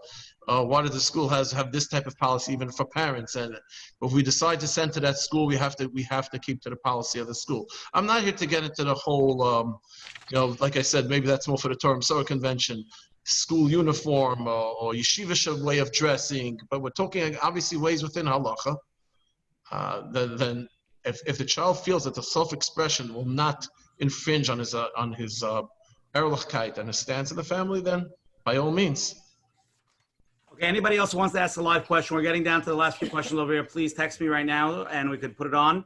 I'm going to do right now. As I have 2 more questions. Let's try to wrap it up, okay? But you should just know, Rabbi Kaszirer, I have lists over here. I'm trying to keep it in track, but it's not easy because there's so many questions over here. Ready for the next one? Here we go. My parents are very nice people, doing the right thing like all the others out there. I just cannot connect with them. They don't understand my wants and my needs, and they tell me, I don't need that. We don't do that in our family. It's not for you. Time to grow up. And? Yeah. So basically, the kid. So what's the question? The question is, as a kid, he's so frustrated with his parents because they don't understand his needs. Oh, 2 points. right. First of all, how does the kid connect his father? I need those $200 pair of sneakers. I know you think I could buy a regular $20 pair of sneakers. I need that. I need the iPhone X. If I don't have the iPhone X, I'm a nerd. So the parent should be asking the question, not the teen. This is a question the parent should be asking. Okay, so let's ask him the parent's point of view. And therefore, we said, we spoke before about the different methods the parents have to sometimes get out of, again, being the adults. And I just want to mention something that I heard. I believe Shapsi brought up this point as well. I didn't answer that. I heard from the Minsker Rebbe Zechatzal Karacha. Chanech Nara Pidaka is not just being told to the child; it's being told to the parents as well. Parents have a way of chinuch as well. We can't have a parent that's very subdued and very the quiet type of person, and because his child is acting out, to tell him now to be suddenly outgoing and doing things which is completely out of his comfort zone. Yes, he must be doing things. He must be there for the child, but there are ways that people personalities. And if he does it, it's going to be completely fake, and the child will pick it up. Within his dark as well, he has to connect to the child, and therefore the parent, if the child is obviously desperate for the connection with the parent, and therefore the parent has to find ways to connect to the child in being open-minded in certain ways, without compromising on his standards, without compromising on his levels that he made in the house, but he has to find ways in order to connect to the child. The child shouldn't be asking the question. The child might be asking the question and as an excuse. You must realize that it's an excuse because he doesn't get me. So that's why either I'm going off the derech, or that's why I'm not going home, or that's why I'm not talking to them. So that's when sometimes a Rebbe or a Chavrusa has to come in and explain. Of course, the relationship to the parents is crucial, and to try to fill in certain ways and explain to him that the parents are not out to get him and they do love him. They just might. Maybe there might be cut of a different stuff. I want to bring up just a point. I heard this many times. They say that if you have a very good relationship with your child, no matter what happens, at the end of the day, that's whether even there's a misunderstanding, there's no connection, they don't understand each other, but that love and that bond is the thing that will create that safety net for the kid, no matter what they go through, and they'll always turn back to the parents. Maybe more for Yossi Shafer. I'm just going to put it out there. What advice could you give for a parent to really connect with his younger children as they become teenagers, The kid is into sports, he's not into sports. The kid is into watching something, he's not. What could a parent do to spend that time with the kid, that they make that build that strong bond, that no matter what happens in their life, that all those zeitige Sachen, they're able to balance? Because when this is what I'm hearing, and I see, my personal experience, that connection is the strength. When there's no connection, parents just go to school, say frasks, you become like, I don't need you in my life. So what practical examples or ideas or concepts have you seen that can help grow that connection strong? Okay. First of all, just I thought you were going the other way. If the Menachem actually says, and by the mitzvah of kibbud of aim, is that the relationship that a kid has with his father will usually indicate how his relationship will be with Hashem. And that's the reason why we have parents, is sort of like a, somewhat of a, I don't know what the Heimischer word would be, but somewhat of a dogma of what the relationship of Hashem would be. So it's an important piece, both on, if you want to call this topic teens at risk and it not. When you mentioned that question, it came back to mind when I was sitting by my chassan Rabbi about 15 years ago. He told me, he said, I'm going to tell you a joke that I tell the same thing to the bachrim that just got married or are going to get married. And I say the same thing to people that are married for 10 years, and they both laugh for total different reasons. What's that thing? He says, before you leave this chassan class today, I want you to promise me that you're going to spend the rest of your life 45 minutes a day speaking to your wife, right? That was his thing. So the bachrim, they 45 minutes. I spend 8 hours a day. I was 9 hours yesterday just driving around. 45 minutes? Okay, you're dreaming, right?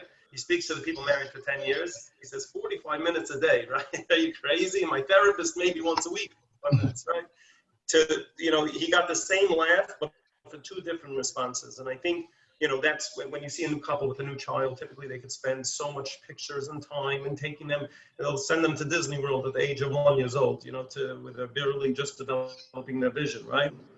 When it comes to teenagers, it's sort of like we burnt out of that. That love burst, left.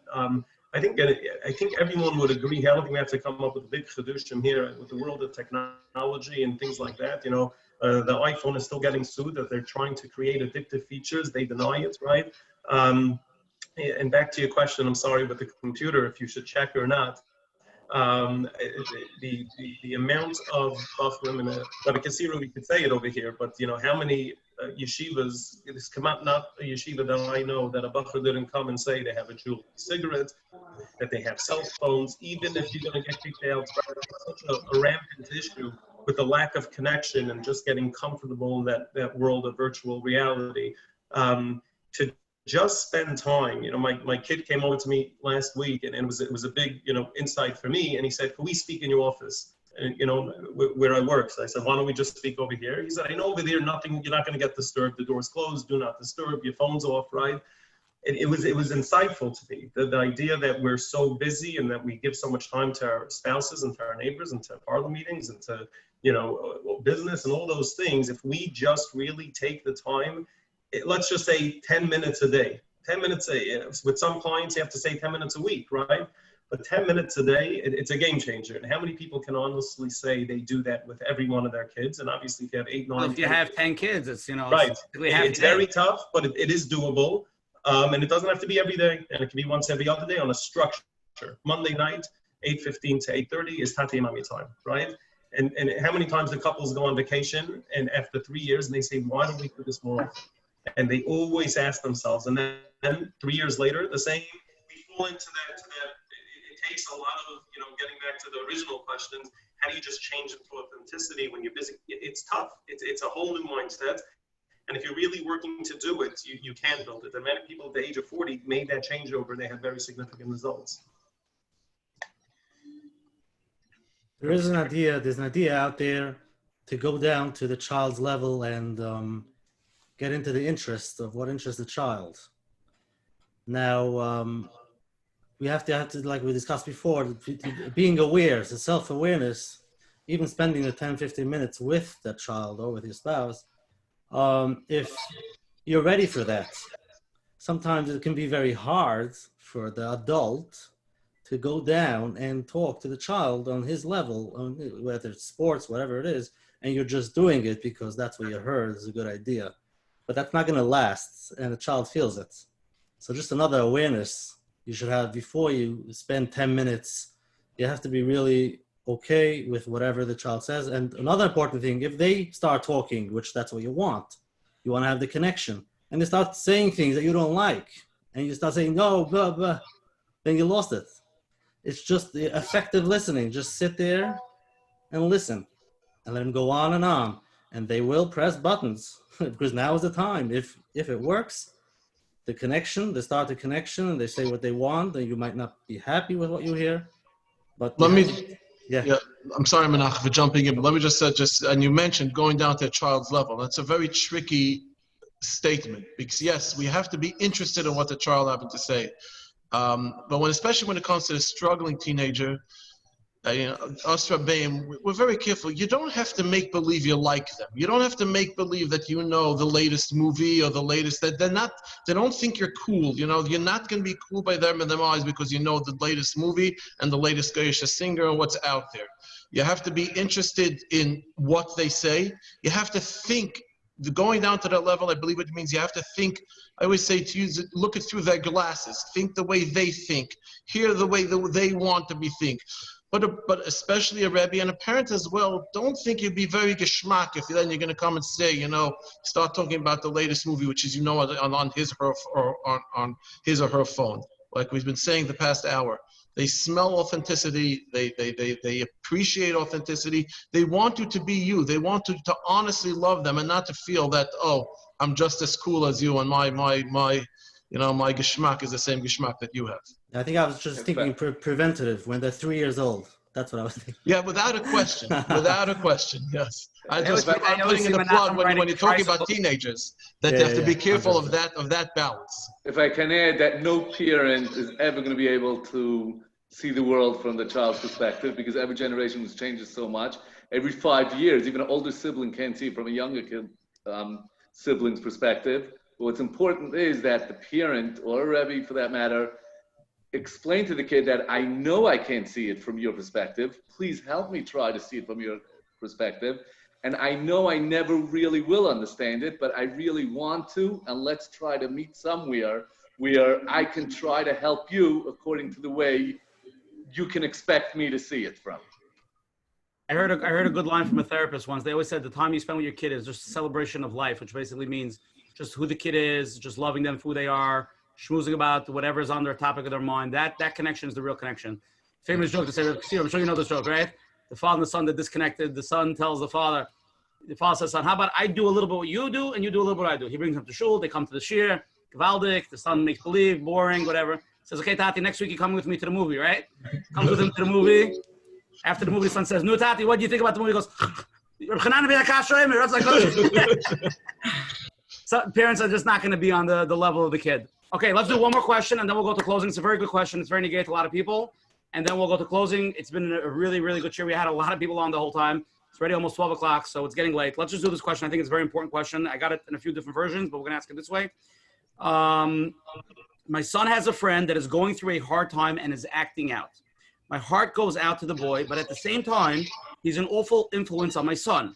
How do I balance giving my son the message of being kind and compassionate to his friend, while at the same time now not allowing him to get his hands dirty and bringing him down? Okay, I'm going to have to allocate it if nobody's going to answer. Rabbi Bernfeld, you go first. I'm going to say the answer was in the question. It's exactly that. It happens all the time, and you do have to tell your son that chas v'shalom, we can't hurt anyone, because similar to what we said before, the same way you're not going to understand your son's level, if you're going to put yourself in a position where it's either you or your son's friend is going to win. There's nothing you're going to do to win that.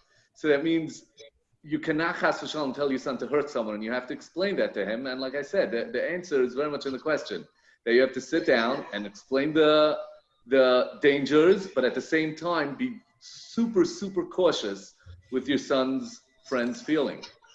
And your son has to feel that. Coach Menachem, you want to say anything? No, said very good. Dr. Shafer?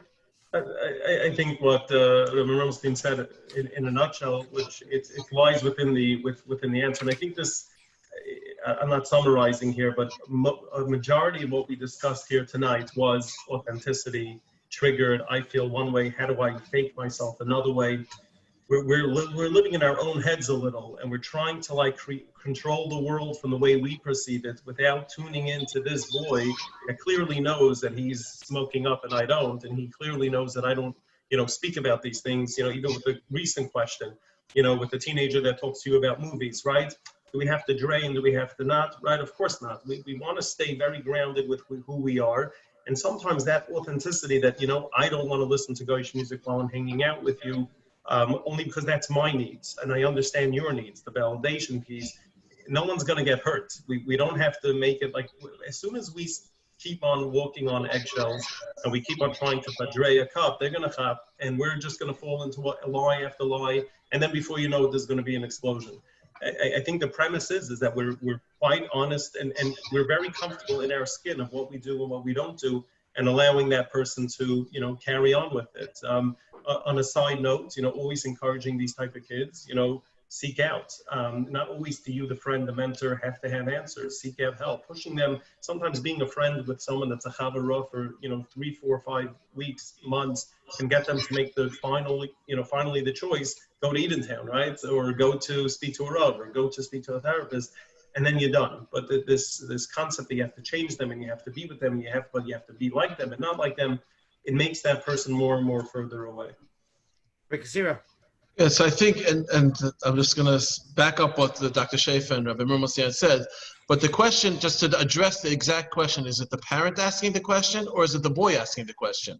Is it the parents looking at a son chavering with a chavara, or is it a boy saying, my friend is going off the derech, is off the derech, I'm a boy in yeshiva, I still want to be friendly with him, even thinking maybe my friendship will help him, or just I'm just friends with him. There's no big cheshbainis. There's no that sometimes the teenagers that first of all, we don't realize, as vulnerable as they are, we don't realize how resilient they are. Teenagers also can be quite resilient, and I know many I should say, many Bachim have been off the derech or on derech, whatever you want to call them, but they've kept up with friendships and with Tyra Bachim in the yeshivas. So you could keep up a friendship. So is it the boy asking the question, or is it the parent? If it's a parent asking a question, obviously a parent has to be looking out for the best of the child, making sure that he or she is not being influenced by a bad friend.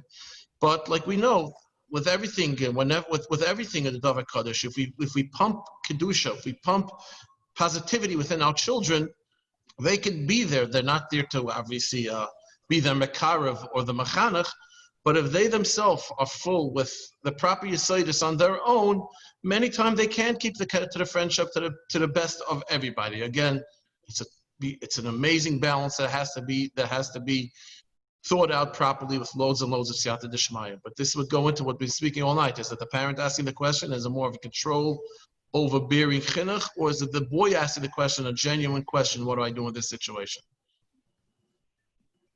Okay, I'm going to squeeze in one more question because I have to. It's a really good question. I know the person asking the question. Are you ready? Last one.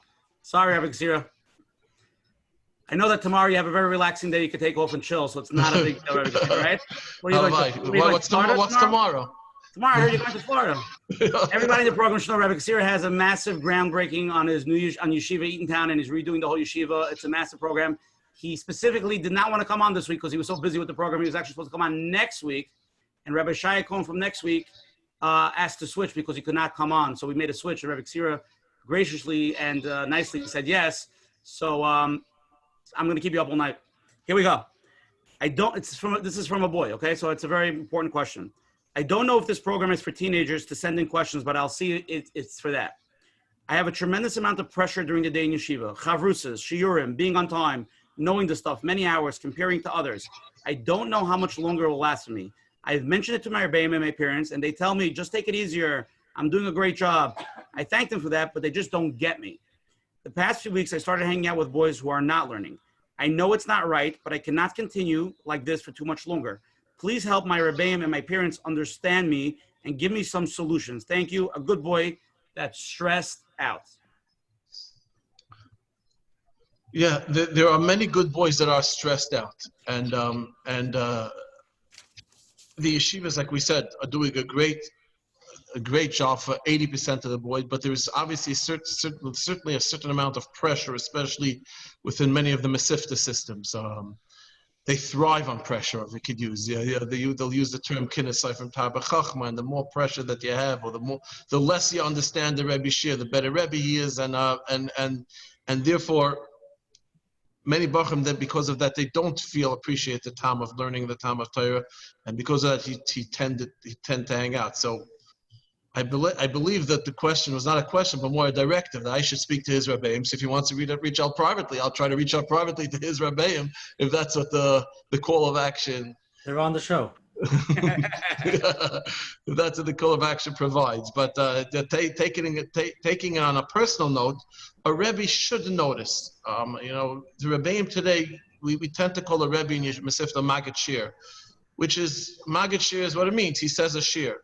A Rebbe is so much more. A Rebbe is a second father. A Rebbe is there for the child. He sees the child 6 days a week. Many times if there's no Torah yeshiva, 24 hours a day. He lives with the child. He connects with the child in a very, very deep way in his most precious years, in the Bacharish years and the teenage years. And it's going to be a relationship which lasts forever. He's not there to take over of the father. He's there to work in tandem with the father. He's there to work together with the family, and there's a therapist involved, and I'm going to say this, and I believe I could say this publicly, and in full, my admiration for Dr. Shafer and for his group specifically. As you can imagine, there are many boys in my yeshiva that have seen different therapists. And I recently told the parent on the phone that she was quoting something from a top therapist. And I said it a little bit in jest, but there was a lot of seriousness. I said, I don't believe that a top therapist said that. And she said, well, how can you say that? I said, it's impossible that the Rebbe or the principal who sees your son 6 days a week, 24 hours a day, hasn't gotten a phone call from the therapist all year. He or she, the therapist is seeing this child once a week for 45-minute session, doing wonders. I'm not saying the Shabbat, but how can you not reach out to the people that are in contact with him on a daily basis, 24 hours a day, and then make a full assessment? And I say this with full admiration for Dr. Shafer and his group, as we keeping in confidentiality, but we do speak in this private. I do speak to his doctors as well for the ones that is needed. Obviously, there's confidentiality issues which Rabbeim are also expected to keep to and do keep to. But a Rebbe is there to make that, like getting back to this Bach's question. A Rebbe has to pick up when a boy is under too much pressure. And just to say, take it easy when the class is being pressured and he knows he's not going to be the Mitzuyin, and he knows he's not going to get into a good Mesifta, or he knows he's not going to get into a good Bismedrash, he knows he's not going to get a good Chavrusa, obviously he's not the answer. So there has to be different ways that the Rebbe can connect to the boy and reach out to the boy as well. Can I just throw in something clinical there? You have a bad track record, but really short. Okay.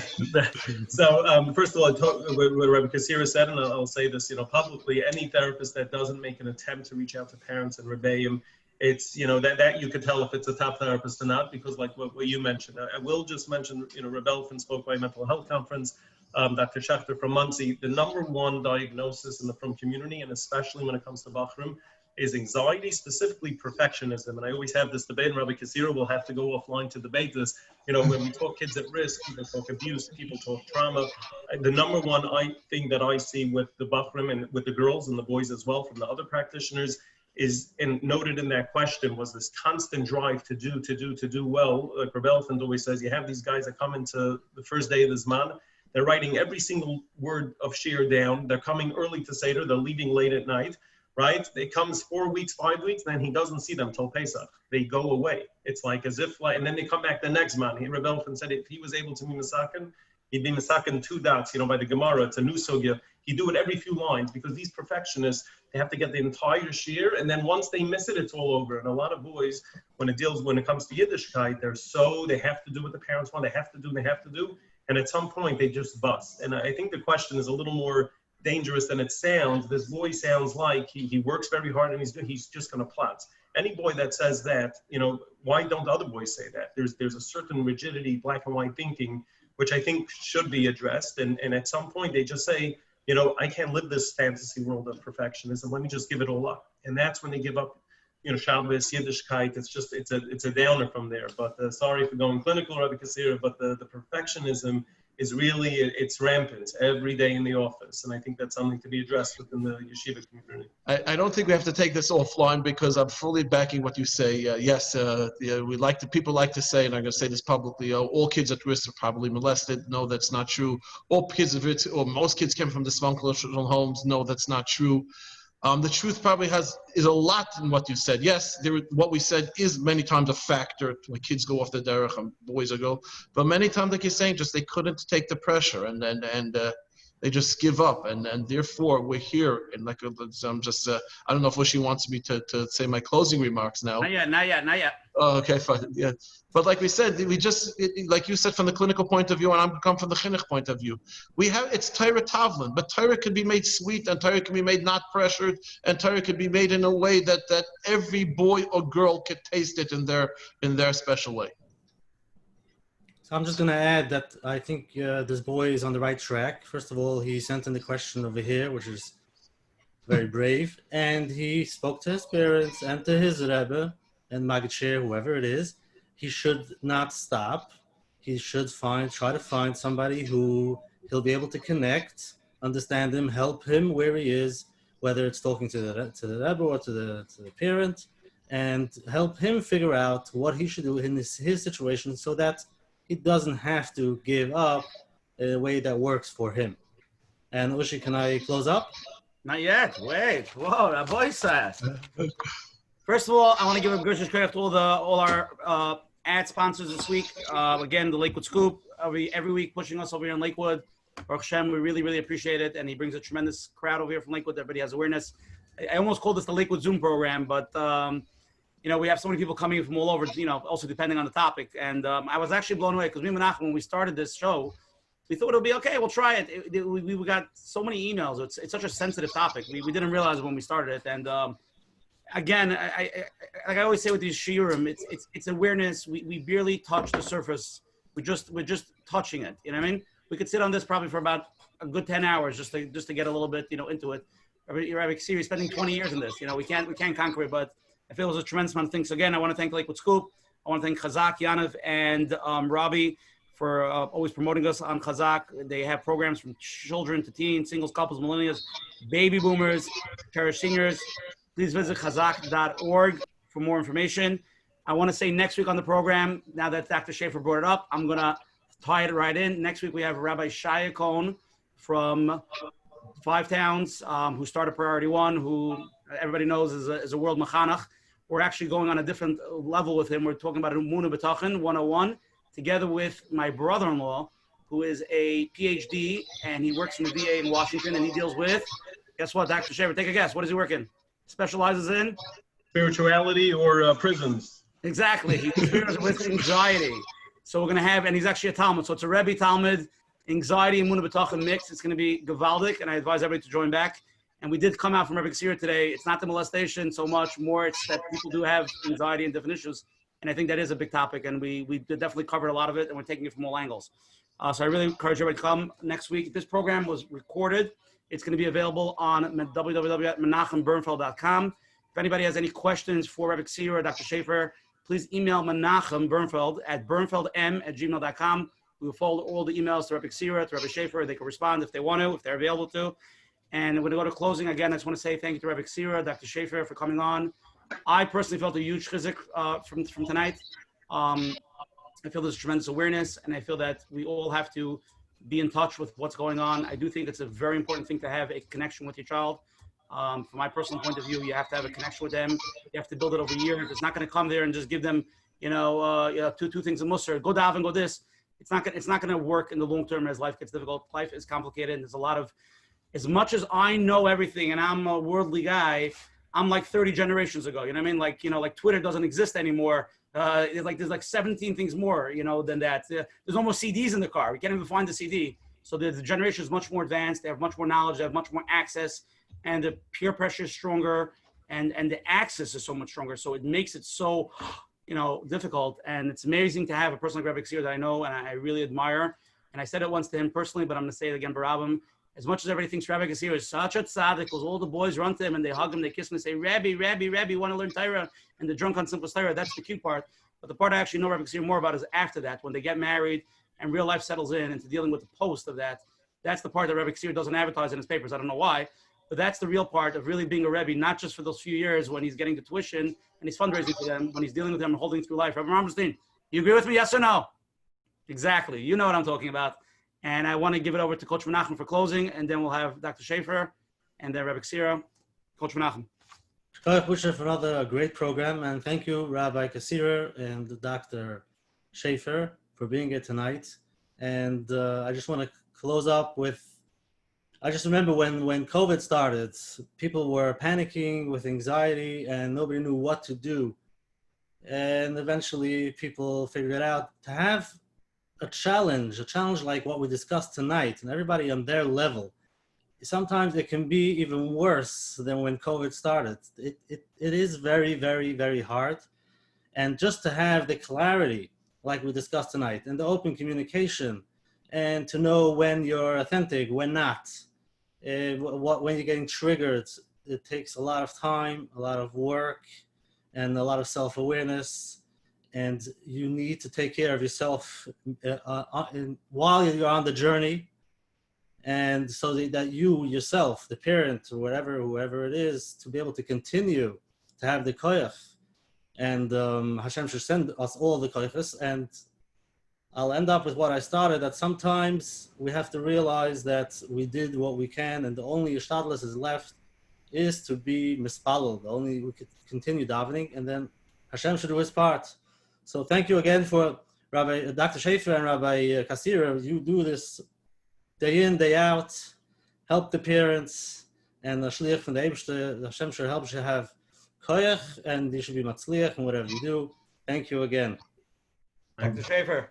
Thank you very much. Boundless words start with Rabbi Kaszirer. What you said, Oshi, is paramount. Rabbi Kaszirer is with the boys. I could be made, and this is not a paid advertisement, but like the research shows, I'm sorry again with that, but when it comes to predicting clinical success, right? So it says only 15% is really going to be on how the therapist is and his clinical skills. Another 15% is the rapport. Another 20% is finances.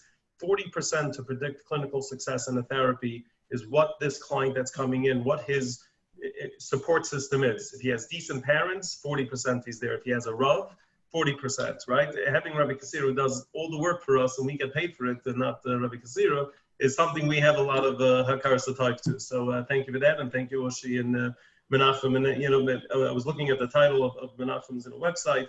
Let's get real. And I think today, and I think if we could come out of here with the idea of let's get real, let's be real, right? To develop authenticity is an avodah for life. I'll mention one quick Devar Torah. In Parshas Bereishis it says Adam yada as Chava, that Adam knew Chava. And Rashi says over there it was referring to physical intimacy, and that's how they had Kayim, right? So we know the Torah doesn't want to use, Lashonis that are Enei Kahar, right? So, but why the word Yada, right? So the Mefarshim say is that the first place in the Torah that we learn about relationships is when it comes to Adam and Chava, and it uses the word Yada, right? A husband and wife, the number one thing that they have more than anyone else, they know each other more than anyone else on a physical level, on an emotional level, more than their parents, more than their cousins. Everything. They're knowing each other. The famous joke when your wife, stubs her toe, the husband screams, "Ouch!" It's a joke, but there's seriousness to it. And I think that's an expectation the Torah puts on us in all relationships. When it comes to business, when it comes to our children, and especially teenagers, how many times did we hear triggered? What does my teenager want? What should I do? What should I tell them? Do you really know your child? And that takes years and years, and it's not a simple feat. But and I think even down in these types of places and environments that just let people breathe and soak in who they are, right, wrong, it's controversial, not controversial, it gives you an understanding. There's no reason why when a teenager comes in, they pour their guts out to a therapist, and they're not doing that with a parent, right? Why do we get to know them, or a Rebbe gets to know their Talmud more than a parent? It shouldn't be that way. And I think if we could walk out of here, with the let's get real, let's really get to the Adam Yada's Chava, let's get to know the person who we are, it'll be a game changer. We don't have to go to all the skills and DBT and CBT and all those fancy, definitions. Just be there for them, and we'll get through it. Thank you very much, Dr. Shafer. Rabbi Kaszirer. Thank you very, very much. I'm humbled to be sitting amongst such a esteemed chabura, Dr. Shafer, Ushi, Menachem, and all the listeners. I just want to, in closing, give a chizik, as I'm sure there are many parents, and it was titled to. There might be parents that are going through this time of a teenager that's showing signs of either going off the derech or it's off the derech, a struggling teen, whatever it may be. Now, like we said, to all teens.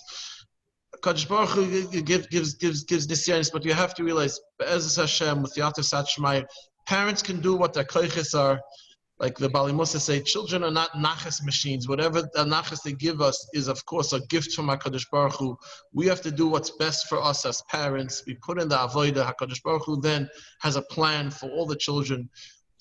You're not alone. It might be a good idea, as was mentioned, to make a support group. You're not alone. There are people that understand and are out there and could even just be a listening ear.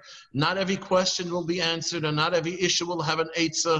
And many times on the spot, it's hard to give a quick fix when a child or teenager comes over. But Be'ezus Hashem, most children do come back, and they're buying by bottom the money be so on the Kadosh Baruch Hu should bench. We should like every mama benches lich. Yiskeler is bonim and nevonim oiskim b'Torah v'mitzvahs, and that's we should all see nachas the kedusha from all our children. And atzloch Rabbi to the host and then the Avodas HaKodesh. Thank you, everybody. Have a good night. Can't wait to see you next week. Good night, guys. Thank you. Thank you. Atzloch.